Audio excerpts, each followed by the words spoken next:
ಶುರುವಾಗುತ್ತೆ.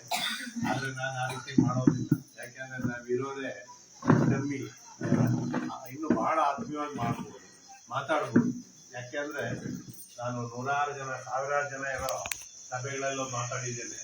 ಅದೆಲ್ಲದಕ್ಕಿಂತ ಮುಖ್ಯವಾಗಿ ನಾನು ನಾಟಕದಿಂದ ಬೆಳೆದವರು. ನಾಟಕ ಮಾಡುವಾಗ ಪ್ರತಿಯೊಬ್ಬನ ಮುಖವನ್ನು ಗಮನಿಸಿ ನಾಟಕ ಮಾಡುವಂಥದ್ದು. ಯಾಕೆಂದ್ರೆ ನಾಟಕ ಪ್ರೇಕ್ಷಕನ ಮತ್ತು ಈ ಅಭಿನಯ ಮಾಡುವವನ ನಡುವಿನ ಒಂದು ಒಳ್ಳೆ ಸಂವಹನ. ಅವನ ಮುಖ ನೋಡಿ, ಅಣ್ಣವರು ಇರ್ಬೇಕಲ್ಲ, ಹಂಗೆ ಡಾಕ್ಟರ್ ರಾಜ್ಕುಮಾರ್ ಅವರು ಅದೇ ಹೇಳ್ತಾ ಇದ್ರು. ಅವರವರ ಕಣ್ಣನ್ನು ನೋಡಿ ಮಾತಾಡ್ತಾ ಇದ್ರು, ಅವ್ರ ಮುಖಭಾವವನ್ನ ನೋಡಿ ಮಾತು ಶುರು ಮಾಡ್ತಿದ್ರು. ಅವ್ರು ಯಾರು ಅವರ ಮುಖದಲ್ಲಿ ಮುಗುಳ್ನಗೆ ಅಥವಾ ಇದು ಕಾಣದೇ ಇದ್ರೆ ನಿಲ್ಸ್ಬಿಡ್ತಿದ್ರು, ಮಾತಾಡ್ತಾ ಇರ್ತಿದ್ರು. ಅದನ್ನೇ ನಾನು ಅನುಭವಿಸ್ಕೊಂಡು ಬಂದಿದ್ದೇನೆ. ಅಂತ ಡಾಕ್ಟರ್ ರಾಜ್ಕುಮಾರ್ ಅವರಿಂದ ಕೂಡ ಚಪ್ಪಾಳೆಗೆ ಇಟ್ಟಿದ್ದೇನೆ. ನಾನು ಒಂದು ಸಣ್ಣ ಕನ್ನಡದ ಬಗ್ಗೆ ಸ್ಕಿಟ್ ಮಾಡಿ ಬೆಂಗಳೂರಿನಲ್ಲಿ ಅವರು ಇಡೀ ನಮ್ಮ ಚಲನಚಿತ್ರದ ರಂಗದಲ್ಲಿದ್ದಂಥವ್ರು. ಅದು ಬೇರೆ ಕಥೆ.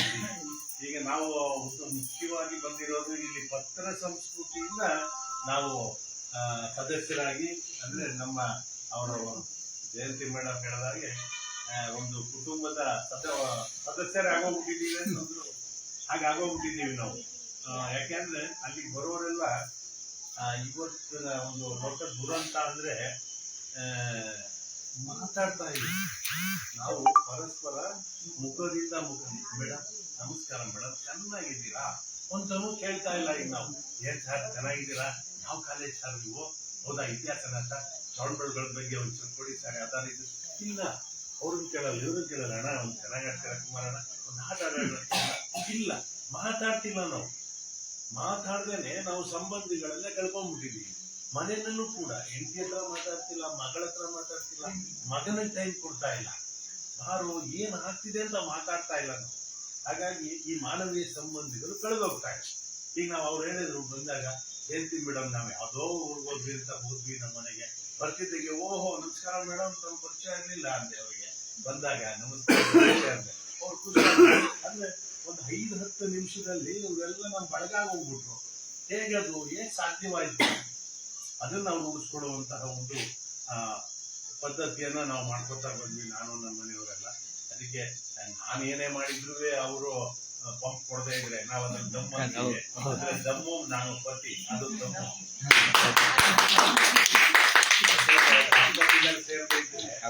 ವ್ಯವಹಾರ ನಡೆಯಲ್ಲ, ಬದುಕು ಅಷ್ಟು ಚೆನ್ನಾಗಿ ನಡೆಯೋದಿಲ್ಲ. ದಮ್ಮು ಇದ್ರೇನೆ ನಾವು ಪತಿಗಳಾಗಿ ನಿಂತ್ಕೊಳ್ಳೋದು. ಅದಕ್ಕೆ ದಂಪತಿಗಳು ಸೇರ್ಕೊಂಡು ಒಂದಿಷ್ಟು ಮಾಡ್ತಾ ಹೋದ್ವಿ. ನಾನು ಮಾಡ್ತೀನಿ ಅನ್ನೋದಕ್ಕೆ ಈಗ ಮಾಡ್ಬೋದು ಅಂತಂದ್ರೆ ಅವರು ಅದಕ್ಕೆ ಏನೋ ರಾಗ ತಾಳ ಅಂತಾರಲ್ಲ, ಹಾಗೆ ನಾನು ರಾಗ ಅಂದ್ರೆ ಅವ್ರು ತಾಳ ಹಾಕಿದ್ರು.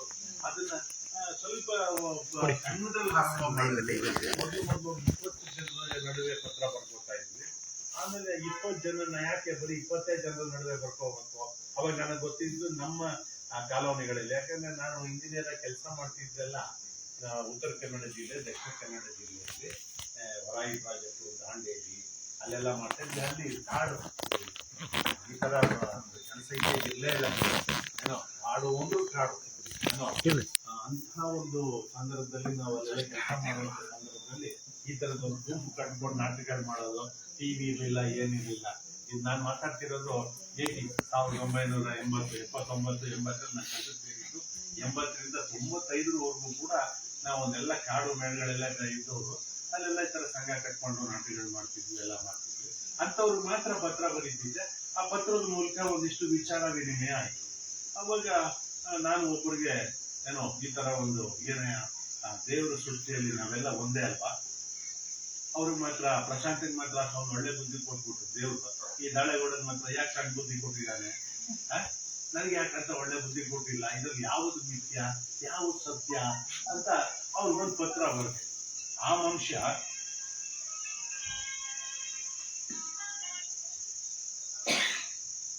5-6 ಪುಟಗಳಷ್ಟು ಬರ್ಬಿಟ್ಟು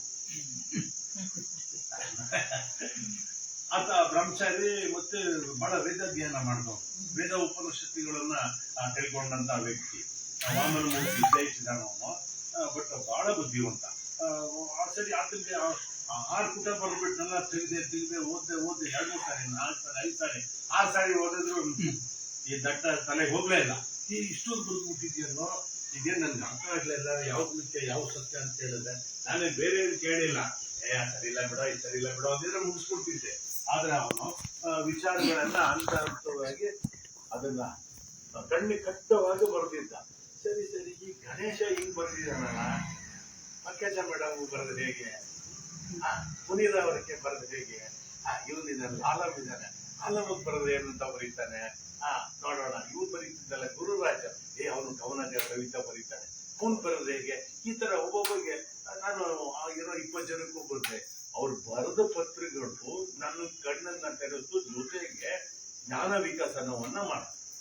ಯಾಕೆ ಅಂದ್ರೆ ಅವ್ರ 10 ಜನವು ವಿಭಿನ್ನವಾದ ನೆಲೆಗಟ್ಟಿನಲ್ಲಿ ವಿಭಿನ್ನವಾದ ದೃಷ್ಟಿಕೋನದಲ್ಲಿ ಅವ್ರು ನನಗೆ ಪತ್ರಿಕೆಗಳನ್ನು ಬರ್ದಿದ್ರು. ಎಲ್ರದ್ದು ತುಲನೆ ಮಾಡಿದೆ. ಅರೆ ಇವ್ರದೊಂಥರ ಇದೆ, ಇವ್ರದೊಂಥರ ಇದೆ, ಇವ್ರದೊಂಥರ ಇದೆ, ಅವ್ರದೊಂಥರ ಇದೆ, ಇವ್ರದೊಂಥರ. ಅರೆ ಇದ್ರಲ್ಲಿ ಏನೋ ಒಂದು ಒಳ್ಳೆ ನನಗೆ ಒಂಥರ ಒಂದು ಅದಕ್ಕೇನು ಹಿಡಿತ ಅಂತೀರಲ್ಲ, ಅಥವಾ ಒಂದು ದಾಹ, ನನ್ನ ದೃಷ್ಟಿಯಲ್ಲಿ ಅದು ದಾಹ ಆಗಿತ್ತು, ಜ್ಞಾನದಾಹ. ಯಾಕಂದ್ರೆ ನಾನು ಅಲ್ಲಿದ್ದು ಕೆಲಸ ಮಾಡ್ತಾ ಇದ್ದೆ ಬೇರೆ, ಜಲ್ಲಿ ಕಲ್ಲು ಮರಳು ಮಣ್ಣು ಸಿಮೆಂಟು ರೂಫು ಅದು ಇದ್ರ ಮೇಲೆ ನಾವು ಇದ್ವಿ, ಮಾತಾಡ್ತಾ ಇದ್ವಿ, ನಡೀತಾ ಇದ್ವಿ. ಸರಿ, ಅದನ್ನ ನೋಡ್ಕೊಂಡು ಬರೀ 20 ಜನರಿಂದನೇ ಹಿಂಗಾದ್ರೆ ಇನ್ನೂ ಚೆನ್ನಾಗಿರುತ್ತೆ ಅಂತ ಈ ನಮ್ ಗಣೇಶ ಒಂದು ಕೆಲಸ ಮಾಡೋಣ, ಬರೀ 20 ಜನಕ್ಕೆ ಇದೊಂದು ಒಳ್ಳೆ ಸಂಗೀತ ತರ ಮಾಡ್ಬೋದು, ಒಂದು ಪತ್ರ ಸಂಸ್ಕೃತಿ ಅಂತ ಇದಕ್ಕೆ ಇಟ್ಬಿಟ್ಟು ನಾನೊಂದು ಪತ್ರ ಬರೀತೀವಿ ಸುಮ್ಮನೆ ಇರುವಂತ ಒಂದು ತರಂಗಕ್ಕೆ. ಅಷ್ಟೊತ್ತು ಕರೆಕ್ಟ್ ಆಗಿ ಇವೆಲ್ಲ ಬರ್ತಾ ಇದ್ವು. ಮೊಬೈಲ್ 2099ರಲ್ಲಿ ಇವೆಲ್ಲ ಬಂದಿದ್ವು, 95 ಆದ್ಮೇಲೆ ಬಂದಿತ್ತು. ಈ ದೂರವಾಗುತ್ತಿರುವ ದೂರವಾಣಿಯಿಂದ ಪತ್ರ ಸಂಸ್ಕೃತಿ ಅಂತ ಯಾರೋ ಒಂದ್ ಲೇಖನ ಬರೆದಿದ್ರು. ಅದಕ್ಕೆ ನಮ್ ಗಣೇಶ ಒಂದ್ ಪತ್ರ ಬರೆದ್ಬಿಟ್ಟು, ಇಲ್ಲ ನಾವ್ ಈ ತರ 2 ವರ್ಷದಿಂದ ಮಾಡ್ತಾ ಇದೀವಿ, ನಮ್ಮೊಳಗೇನೆ ಒಂದು ಇದನ್ನ ಜ್ಞಾನ ವಿಕಸನ ವೇದಿಕೆ ಅಂತ ಮಾಡ್ಕೊಂಡಿದೀವಿ. ಇದ್ರಲ್ಲಿ ಅವರ ಅಭಿಪ್ರಾಯಗಳನ್ನ ಮೆಚ್ಚೋದು ಬಿಡೋದು ಅವ್ರವರಿಗೆ ಸೇರಿದ್ದು. ಆದ್ರೆ ಒಂದು ಜ್ಞಾನ ವಿಕಸನಕ್ಕೊಂದು ದಾರಿ, ಆಸಕ್ತಿ ಇದ್ದವರು ಇಂಥವ್ರಿಗೆ ಪತ್ರಿಸ್ಬೋದು ಅಂತ ನಾನು ವಿಳಾಸ ಕೊಟ್ಟು ಅಲ್ಲಿ ಬಂತು ಪತ್ರಿಕೆಗಳು ಬಂತು. 50 ಆಯ್ತು, 100 ಆಯ್ತು, 150 ಆಯ್ತು. ಅವ್ರಿಗೆ ಸ್ಪ್ರೆಡ್ ಆಗಿ ಇವತ್ತು 1,500ಕ್ಕಿಂತ ಹೆಚ್ಚು ಜನ ನಮ್ಮ ಪತ್ರ ಸಂಸ್ಕೃತಿ ಬಳಗದಲ್ಲಿ ಇದ್ದಾರೆ. ಇದು ಬರೀ ಅಷ್ಟಕ್ಕೆ ನಿಂತ್ಕೊಳ್ಳಿಲ್ಲ. ಆ ವಿಚಾರಗಳನ್ನೆಲ್ಲ ಸುಮಾರು 1999 ಶುರು ಮಾಡಿ 2009 ತನಕ ನಾನು ಒಂದು ಪ್ರಶ್ನೆ ಕೇಳ್ತಾ ಇದ್ದೆ. ಏನ್ ಪತ್ರಗಳು ಬರೆದಿದ್ರಲ್ಲ, ಅವ್ರ ಉತ್ತರ ಬರೆಯೋದ್ರ ಜೊತೆಗೆ ಈಗ ನಾವು ಪತ್ರ ಬರೆಯೋ ಜನಕ್ಕೆ ಏನಾದ್ರೂ ಒಂದು ವಿಷಯ ತಿಳ್ಕೊಳ್ಳಿಕ್ಕೆ ಅಥವಾ ಒಂದು ವಿಷಯ ತಿಳಿಸೋದಿಕ್ಕೆ ಎರಡೂ ಒಂದು ಆಗ್ಬೇಕು ಆ ಪತ್ರ, ಇಲ್ಲಾಂದ್ರೆ ಪತ್ರವೇ ವ್ಯರ್ಥ ಆಗ್ಬಿಡತ್ತೆ. ಹಾಗಾಗಿ ನಾನು ಪ್ರತಿಯೊಂದು ವಿಷಯದಲ್ಲೂ ಒಬ್ಬೊಬ್ರಿಗೆ ಪತ್ರ ಬರೀತಿದ್ದೆ. ಜಾತಿ ಅಂದ್ರೆ ಬರೀತಿದ್ದೆ ಒಬ್ಬರಿಗೆ, ಅವ್ರಿಗೆ ಇನ್ನೊಬ್ಬರಿಗೆ ತಿಳಿದವ್ರಿಗೆ ಅದು ಸ್ವಲ್ಪ ವಯಸ್ಸಾಗಿತ್ತು. ಅವ್ರಿಗೆ ಧರ್ಮ ಅಂದ್ರೆ ಏನು ನಂಗೆ ಗೊತ್ತಿಲ್ಲ, ಬರೀ ಸಲ್ಲೇಖನ ವ್ರತ ಅಂದ್ರೆ ಏನು, ಜೈನಿಸಮ್ ಅಲ್ಲಿ ವಾರಿಜಾ ಪಂಡಿತ್ ಅಂತ ನನ್ನ ಬಾಯಲ್ಲಿದ್ದಾರೆ. ಎಲ್ಲರ ವಿಳಾಸಗಳು ನನ್ನ ಬಾಯಲ್ಲಿದ್ದಾರೆ. ಅವ್ರಿಗೆ ಬರಿತಾ ಇದ್ದೆ. ಜೈನ ಧರ್ಮ ಅಂದ್ರೆ ಏನು, ಅವ್ರು ಯಾಕೆ ಬಿಳಿ ಬಟ್ಟೆ ತೊಟ್ಕೊಂಡು ಬಾಯಿ ಬಟ್ಟೆ ಕಟ್ಕೊಂಡು ಹೋಗ್ತಾರೆ, ಏನಾದ್ರು ಒಳಮರ್ಮ, ಅವ್ರದೇ ಒಂದು ಫೈಲ್ ಮಾಡಿ. ಇವತ್ತು ನನ್ನ ಹತ್ರ ಫೈಲ್ ಇದೆ, 100 ಫೈಲ್ಸ್ ಇದೆ, ಸುಮಾರು 200-250 ಜನರ ಫೈಲ್ ಇದೆ. ಗಣಪತಿ ಭಟ್ಟ ಶಕ್ತಿ ನಗರ್, ಸಾತ್ಪುತೆ ಬೆಳಗಾವಿ, ಹೀಗೆ ಅವ್ರದೆಲ್ಲ ಎಷ್ಟು ಜನ ಇದ್ದಾರೆ ಅವ್ರದೆಲ್ಲ ಒಂದೊಂದು ಫೈಲ್ ಮಾಡಿಟ್ಟಿದ್ದೀನಿ ನಾನು. ಇವತ್ತಿಗೂ ಇದಾವೆ ನನ್ನ ಹತ್ರ. ತೆಗೆದ್ರೆ ಒಂದೊಂದು ಪುಸ್ತಕ ಆಗ್ತದೆ, ಒಬ್ಬೊಬ್ಬರದಂತೂ 2-3 ಪುಸ್ತಕ ಆಗ್ತದೆ. ಒಬ್ರು ಸೌಭಾಗ್ಯ ಅಂತ ಅಕೌಂಟೆಂಟ್, ಮೈಸೂರಿನವರು, ಅವ್ರು ಇಷ್ಟು ಬರೀತಾರೆ. ಒಬ್ರು retired forest officer Gopal Pujari ಅಂತ ಮಂಗಳೂರಿನವರು, ಅವರಂತೂ 3 ಫೈಲ್ ಆಗಿದೆ. ಅಷ್ಟು ವಿಷಯ ಇದೆ ಅದ್ರಲ್ಲಿ. ಅಂದ್ರೆ ಪ್ರತಿ ಸಾರಿಗೂ ಕೇಳ್ತಿದ್ದೆ. ಇನ್ನೊಬ್ಬರಿಗೆ ಏನೋ ಅವ್ರ ಬಾಯಿ ಬಂದಾಗೆಲ್ಲ ಲೆಟರ್ ಬರೀತಿದ್ರು, ಅವ್ರಿಗೆ ಕೇಳ್ತಿದ್ದೆ ಏನಂತ, ಅಂತರ್ಜಾತಿ ವಿವಾಹ ಪೂರಕವೋ ಮಾರಕವೋ, ನಿಮ್ಮ ಅನಿಸಿಕೆ ಏನು ಅಂತ ಬರೀತಾ ಇದ್ದೆ. ಅವರು ಒಂದಿಷ್ಟೇನೋ ಬರೀತಿದ್ರು. ಆಮೇಲೆ ನಾವು ಸರ್ವ ಸ್ವತಂತ್ರರ, ಈಗ ನಾನು ನಮ್ಮನೆ ನನ್ನೊಬ್ಬ ಯಜಮಾನ, ನಾನೇ ಸಂಪಾದನೆ ಮಾಡೋದು, ಬೇಕಾದ್ರೆ ಬಿಲ್ಡಿಂಗ್ ಕಟ್ಟಿದ್ದೀನಿ, ಆಸ್ತಿ ಇದೆ, ಅದಿದೆ, ಎಲ್ಲ ಇದೆ. ನಾನು ಸ್ವತಂತ್ರನ, ಸರ್ವ ಸ್ವತಂತ್ರನ ಒಬ್ಬ ವಾದ ಇಲ್ಲ, ನಾವು ಸ್ವತಂತ್ರ ಹಂಗೆ ಆಗಲ್ಲಪ್ಪ. ಸ್ವತಂತ್ರ ಆಗಕ್ಕೆ ಸಾಧ್ಯವೇ ಇಲ್ಲ ಯಾರು. ಇಡೀ ಭೂಮಂಡಲದ ಸೃಷ್ಟಿ ಒಂದಕ್ಕೊಂದು ಒಂದಕ್ಕೊಂದು ಗಂಟ ಹಾಕೊಂಡೇ ಇದೆ. ಒಂದು ಚಂದ್ರ ಒಂಚೂರು ಅಕ್ಕಪಕ್ಕ ಹೋದ್ರೆ ಅಥವಾ ಒಂಚೂರು ಸೂರ್ಯ ಇನ್ನೊಂದ್ ಕಡೆ ಹೋದ್ರೆ ಅಥವಾ ಇನ್ನೇನೋ ಹೋದ್ರೆ ಎಲ್ಲವೂ ಅಲ್ಲೋಲ ಕಲ್ಲೋಲ ಆಗುತ್ತೆ. ನಾನು ಕೋಟ್ಯಾಧಿಪತಿ, ನನ್ನ ಹತ್ರ 780 ಕೋಟಿ ಇದೆ. ಹೌದಾ? 780 ಕೋಟಿ ಇದೆ. ನಾನು ಇಷ್ಟ ಬಂದಂಗೆ ಫ್ಲೈಟ್ ತಗೊಂಡಿದ್ದೀನಿ. ಆರ್ಸಕ್ ಬರುತ್ತಾ? ಲೈಸೆನ್ಸ್ ತಗೊಳ್ಳೇಬೇಕು ನೀವು. ಆಮೇಲೆ ಅವ್ರು ಹೇಳಿದ ಟೈಮ್ಗೆನೆ ನಿಮ್ಮ ಆ ವಿಮಾನವನ್ನ ಹಾರಿಸ್ಕೊಂಡು ಹೋಗ್ಬೇಕು. ಆ ರೂಟಲ್ಲೇ ಹೋಗ್ಬೇಕು. ಮತ್ತೆ ಫ್ಲೈಟ್ ತಗೊಂಡ್ರುವೆ ನಿಮ್ ಇದ್ರುವೆ ನೀವ್ ಯಾರು ಸರ್ವ ಸ್ವತಂತ್ರಲ್ಲ ಅಂತ ಒಬ್ಬ ರಾಜ್ಕುಮಾರ್ ಅಂತ ಒಬ್ಬ ಆಟ್ಪಾಡಿನ ಇಂಥದ ಊರಲ್ಲಿದ್ದಾನೆ. ಅವ್ನ ಸಂಪರ್ಕ ಇವಾಗ ಇಲ್ಲ. ಬಟ್ ಈ ಸ್ವತಂತ್ರ ಬಂದಾಗ ಅವ್ನು ನೆನಪಾಗ್ತದೆ. ಅಂದ್ರೆ ಅವ್ರನ್ನ ಹೇಳಿ ಹೇಳಿ ಹೇಳಿ ಆಮೇಲೆ ಕೊನೆಗೆ ಅವ್ರ ಕಡೆಯಿಂದ ಸಾಕ್ರೆಟರಿ ಅಂತ ಅನ್ಸ್ಕೊಂಡು ಆಯ್ತು. ನಾನು ಅವ್ಗೆಲ್ಲಾ ತರದ್ದು ಬರೆದು ಈ ತರ ಬರೀತಾ ಬರೀತಾ ನನಗೆ ನಿಜವಾಗ್ಲೂ ಅದು ಜ್ಞಾನದ ಒಂದು ಹೊಸ ಹೊಸ ಶಾಖೆಗಳನ್ನ ತೆರೆದಷ್ಟು ಅನುಭವಗಳನ್ನು ಕೊಡ್ತಾ ಬಂತು. ಆಮೇಲೆ ಅವೆಲ್ಲವೂ ಏನಾಯ್ತು, ನನ್ನ ಕಡತಗಳಲ್ಲಿ ಇಟ್ಟು ಇದೇನು ಉಪಯೋಗ, ಇದನ್ನೇನ್ ಮಾಡಬೇಕು, ಪುಸ್ತಕ ಏನ್ ಮಾಡೋದು ಗೊತ್ತಾಗ್ಲಿಲ್ಲ. ಆಮೇಲೆ ಅಷ್ಟೊತ್ತಿಗೆ ನಾನು ಒಬ್ಬ ಶ್ರೀಪತಿ ಗೋಗಡಿಗೆ ಇರ್ತಿದ್ದ. ಅದ್ರಲ್ಲಿ ಇಂಥ ವಿಷಯ ಇದಾವೆ ಅಂದ್ರೆ ಹೇಳಕ್ಕೆ ಆಗಲ್ಲ. ಪುಸ್ತಕ ತೆಗಿಬೇಕು. ಆ ಸೌಭಾಗ್ಯ ಅಂತ ಹೇಳಿದ್ನಲ್ಲ ಮೈಸೂರು, ಅವ್ರ ಫೈಲ್ ತೆಗೆದ್ರೆ ಈಗ ಆಕೆ ನನ್ನ ಸಂಪರ್ಕದಲ್ಲಿ ಇಲ್ಲ. ಯಾಕೆಂದ್ರೆ ಏನಾಗ್ತದೆ, 1 ವರ್ಷ 2 ವರ್ಷ ಮಾತ್ರ ನಾನು ಅವ್ರ ಸಂಪರ್ಕ ಇಟ್ಕೊಳ್ಳಿಕ್ ಸಾಧ್ಯ. ಅವ್ರು ಪದೇ ಪದೇ ಸಂಪರ್ಕದಲ್ಲಿ ಇದ್ರೆ, ಪತ್ರ ಬರೀತಿದ್ರೆ, ಮತ್ತೊಂದು ಮಾಡ್ತಿದ್ರೆ, ಅವ್ರ ಕಾಂಟ್ಯಾಕ್ಟ್ ನಂಬರ್ ಕೊಟ್ಟಿದ್ರೆ ಏನಾದ್ರು ಮಾಡಿ ಉಳಿಸ್ಕೋಬಹುದು. ಅವರು ಯಾವಾಗ ಮರೆಯಾಗಿ ಹೋಗ್ತಾರೆ, 2 ವರ್ಷ ನೋಡ್ತೇನೆ, ನಾನು ಪತ್ರಿಕೆ ಕಳಿಸ್ತೇನೆ, ಪತ್ರ ಬರೀತೇನೆ, ಎಲ್ಲ ಮಾಡ್ತೇನೆ. ವಾಪಸ್ ಬರದೇ ಇದ್ರೆ 2 ವರ್ಷ ಆದ್ಮೇಲೆ ಅವರ ವಿಳಾಸಗಳನ್ನ ಪತ್ರಿಕೆ ಇಟ್ಬಿಟ್ಟು ಹೊಸ ಫೈಲ್ ಓಪನ್ ಮಾಡ್ತೇನೆ. ಹಳೆದ್ರಲ್ಲಿ ಅವ್ರ ಅಡ್ರೆಸ್ ಇರುತ್ತೇನೆ. ಇಲ್ಲ ನಾವು ಇಂತಿಂತ ಇದರಿಂದ ಇದ್ ಮಾಡ್ತೀವಿ, ವಿಳಾಸ ಬದಲಾಗಿದೆ. ಈಗ ಇವರೇ ಉದಾಹರಣೆಗೆ ಅಲ್ಲಿದ್ರು ಫಸ್ಟ್ ಮೈಸೂರು ನಮ್ಮ ಇದಕ್ಕೆ ಹೋಗೋ ರೋಡಲ್ಲಿ ಇದ್ರು. ಆಮೇಲೆ ಈ ಮನೆ ಕಟ್ಟಿಸಿದ್ಮೇಲೆ ಈ ಮನೆ ಅಡ್ರೆಸ್ ಕೊಟ್ಟರು. ಹಾಗಾಗಿ ಅವರ ಸಂಪರ್ಕ ಸದಾ ಉಳಿಸ್ಕೊಳ್ಳಿಕ್ಕೆ ಸಾಧ್ಯ ಆಗುತ್ತೆ. 10-15 ವರ್ಷ ಆಗುತ್ತೆ. ಹಾಗೆ ಆ ಸೌಭಾಗ್ಯ ಅನ್ನೋದಕ್ಕೆ ಬರೀತಿದ್ದಂತ ವಿಷಯಗಳು ಎಷ್ಟು ವಿಶಿಷ್ಟವಾಗಿತ್ತು ಅಂದ್ರೆ ಅತ್ಯಂತ ವಿಶಿಷ್ಟವಾಗಿರ್ತೀವಿ. ಆ ಯೋಚನೆ ಅಲ್ಲ ಅಲ್ಲಿ. ಆಮೇಲೆ ಆಕೆ ನೋಡಿದಂತ ಒಂದು ನಾಟಕ ಇರ್ಬೋದು, ಅಥವಾ ಯಾವುದೋ ಒಂದು ಪತ್ರಿಕೆಯಲ್ಲಿ ಬಂದಂತ ವರದಿ ಇರ್ಬೋದು, ಅಥವಾ ಇನ್ನೊಂದು ಯಾವುದೋ ಮೈಸೂರಿನ ರಂಗಾಯಣಕ್ಕೆ ಹೋಗ್ತಿದ್ರು ಆಕೆ ನಾಟಕ ನೋಡ್ಲಿಕ್ಕೆ. ಅವ್ರ ವೃತ್ತಿ ನೋಡಿದ್ರೆ ಲೆಕ್ಕ ಮಾಡೋದು, ಆ ಹವ್ಯಾಸ ತುಂಬಾ ನನಗೆ ಸುಮಾರು ಪುಸ್ತಕಗಳನ್ನ ಓದುವಾಗ ಮಾಡ್ತಾರೆ. ಯಾಕಂದ್ರೆ ಆಕೆ ಅಷ್ಟೊಂದು ಪತ್ರದಲ್ಲಿ ಬರೀತಾ ಇದ್ರು ನನಗೆ, ಸರ್ ಇದೇ ಇದೆ, ಇದು ಯಾಕೆ ಹೀಗಿದೆ, ಅದೇ ಯಾಕೆ ನೀವು ನಾಟಕ ಆಗಲ್ಲ, ನೀವು ಅದಕ್ಕೆ ಸಮರ್ಥನೆ ಕೊಡಿ ಅಂತ ಹೇಳೋರು. ಅದ್ರದ್ದೆಲ್ಲ ಮಾಡಿ ಮಾಡಿ ಇಷ್ಟು ದಪ್ಪ ಫೈಲ್ ಆಗಿದೆ. ಈಗ ಮೊನ್ನೆ ತಾನೇ ಚಿಕ್ಕದಲ್ಲಿ ಇಟ್ಟಿದ್ದೀನಿ, ಅದೊಂದು ಪುಸ್ತಕ ಮಾಡಬೇಕು ಅಂತ. ಅಂದ್ರೆ ವಿಚಾರ ವಿಮರ್ಶೆ ಅಂತ ಅದ್ರ ಪುಸ್ತಕದ ಹೆಸರು. ಅದು ಅವಳೊಬ್ಬಳದೆ, ಬೇರೆ ಯಾರ್ದು ಅಲ್ಲ, ನಾನು ಆಕೆ ಮಾಡಿರುವಂತದ್ದು. ಆಮೇಲೆ ನಾನು ಅದಕ್ಕೆ ಆಕೆ ಬರ್ದಂತ ಇದಕ್ಕೆ ನಾನು ಕವಿತೆ ಮೂಲಕ, ಕವನದ ಮೂಲಕ ಮತ್ತೊಂದಕ್ಕೆ ಅದನ್ನ ಬರೆದ್ರೆ ಆಕೆ ಅದಕ್ಕೆ ವಿಮರ್ಶೆ ಬರೀತಾ ಇದ್ದ. ಓ ಸಾರ್, ನೀವು ಚಂಪಕಾವ್ಯನೇ ಬರೆದ್ಬಿಟ್ಟಿದ್ದೀರಾ, ಓ ಬಹಳ ಚೆನ್ನಾಗಿ ಬರೆದಿದ್ದೀರಾ ಅಂತ.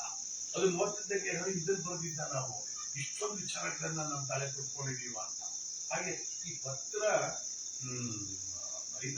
ಬರಿದಾದಷ್ಟು ಆಮೇಲೆ ಮೊದಲನೇದಾಗಿ ಏನ್ ಮಾಡ್ತಿದ್ವಿ ಅಂದ್ರೆ 3 ಪೇಜ್ 4 ಪೇಜ್, ಅವ್ನು ಹೇಳಿದ್ರೆ 6 ಪೇಜ್ ಬರೆದಿದ್ದ ಅಂತ. ಆಮೇಲೆ 2 ಪೇಜಿಗೆ ಬಂತು, ಆಮೇಲೆ 1 ಪೇಜಿಗೆ ಬಂತು, ಆಮೇಲೆ ಕಾರಣಕ್ಕೆ ಬಂದ್ಬಿಟ್ಟಿದ್ವಿ. ಯಾಕೆಂದ್ರೆ ನಮ್ಮಲ್ಲಿ ಇರ್ತಕ್ಕಂಥ ಆ ವಸ್ತುವಿನ ವಿಷಯ ಸಂಗ್ರಹಣೆ ಇದೆಯಲ್ಲ, ಅದನ್ನ ನಾವು 100 ಸಾಲಲ್ಲಿ ಇರೋದನ್ನ 10 ಸಾಲಲ್ಲಿ ಹೇಳುವಂತಹ ಪ್ರೌಢಿಮೆ ನನ್ನ ದೇಹಕ್ಕೆ ಒಗ್ಗಿಕೊಂಡಿದೆ. ಹಾಗಾಗಿ ಈಗ ಕಾಲ್ನಲ್ಲಿ ಬರೆಯುವಂತ ಪರಿಸ್ಥಿತಿ, ಅದನ್ನು ಕೂಡ ಪ್ರಯೋಗ ಮಾಡಿ ಆಗಿದೆ ನನ್ನ. ಆಮೇಲೆ 9 ವರ್ಷ ನಾವು ಏನು 99ರಿಂದ 10 ವರ್ಷನೇ ಅನ್ಕೊಳ್ಳಿ, ಅಷ್ಟು ವರ್ಷ ನಾವು ಏನು ಪತ್ರ ವ್ಯವಹಾರ ಎಲ್ಲ ಮಾಡಿದ್ದನ್ನೆಲ್ಲ ಸಂಗ್ರಹ ಮಾಡ್ಕೊಂಡು ಏನ್ ಮಾಡೋದು, ಇದು ಬರೀ ನನ್ನಲ್ಲೇ ಉಳಿತಲ್ಲ ಅಂತ ಒಂದು ವಿಚಾರ ಬಂದಾಗ ನಮ್ಮ ಮಿತ್ರ ಒಬ್ಬ ಇದ್ದ, ಶ್ರೀಪತಿ ಗೋಗಡಿ. ಅವರು ಒಂದು ಕಿಸುಮಾತು ಅಂತ ಒಂದು ಪತ್ರಿಕೆ ತಂದಿದ್ದಾರೆ. ಆ ಕಿಸುಮಾತು ಪತ್ರಿಕೆ ತಂದು 2 ಇಶ್ಯೂ ಬಿಡುಗಡೆ ಮಾಡಿದ್ದಾರೆ. ಅದು ಏನು ಮಾರಾಟ ಆಗಿಲ್ಲ, ಏನೂ ಆಗಿಲ್ಲ, ಅದು ನಿಲ್ಸ್ಬಿಟ್ಟಿದೆ. ಆಮೇಲೆ ಒಂದ್ ದಿವಸ ಬೆಂಗಳೂರಿಗೆ ಹೋದಾಗ ಅವ್ನು ಹೇಳ್ದ, ಸರ್ ಈ ತರ ತರ್ತಾ ಇದ್ದೆ ಕಿಸುಮಾತು ಅಂತ, ಏನ್ ಮಾಡೋದು ಗೊತ್ತಾಗ್ತಿಲ್ಲ, ನಿಂತು ಹೋಗ್ಬಿಟ್ಟಿದೆ ಸರ್ ಅಂತ. ಆ ಪತ್ರಿಕೆ ತೋರಿಸ್ತ, ನನಗೆ ಕೊಟ್ಟ. ಅದನ್ನೆಲ್ಲ ನೋಡಿದೆ, ಎಲ್ಲ ಬರೀ ಹಸಿ ಬಿಸಿ ಸುದ್ದಿಗಳನ್ನ ಅದರಲ್ಲಿ ಏನೋ ಮಾಡಕ್ ಕೊಡ್ತಿದ್ರು ಪಾಪ ಅವ್ರ ಫ್ರೆಂಡ್ಸ್ ಎಲ್ಲ ಸೇರಿ. ನನಗೆ ಆ ಕಿಸುಮಾತು ಅನ್ನೋದು ಬಹಳ ತುಂಬಾ ಅಟ್ರಾಕ್ಟಿವ್ ಆಗಿ ಕಾಣಿಸ್ತದೆ. ಚೆನ್ನಾಗಿದ್ದಲ್ಲ ಆ ಕಿಸುಮಾತು. ನಾನು ಅಷ್ಟರಲ್ಲೇ ಏನಾಯ್ತು ಅಂದ್ರೆ ನಾನು 1996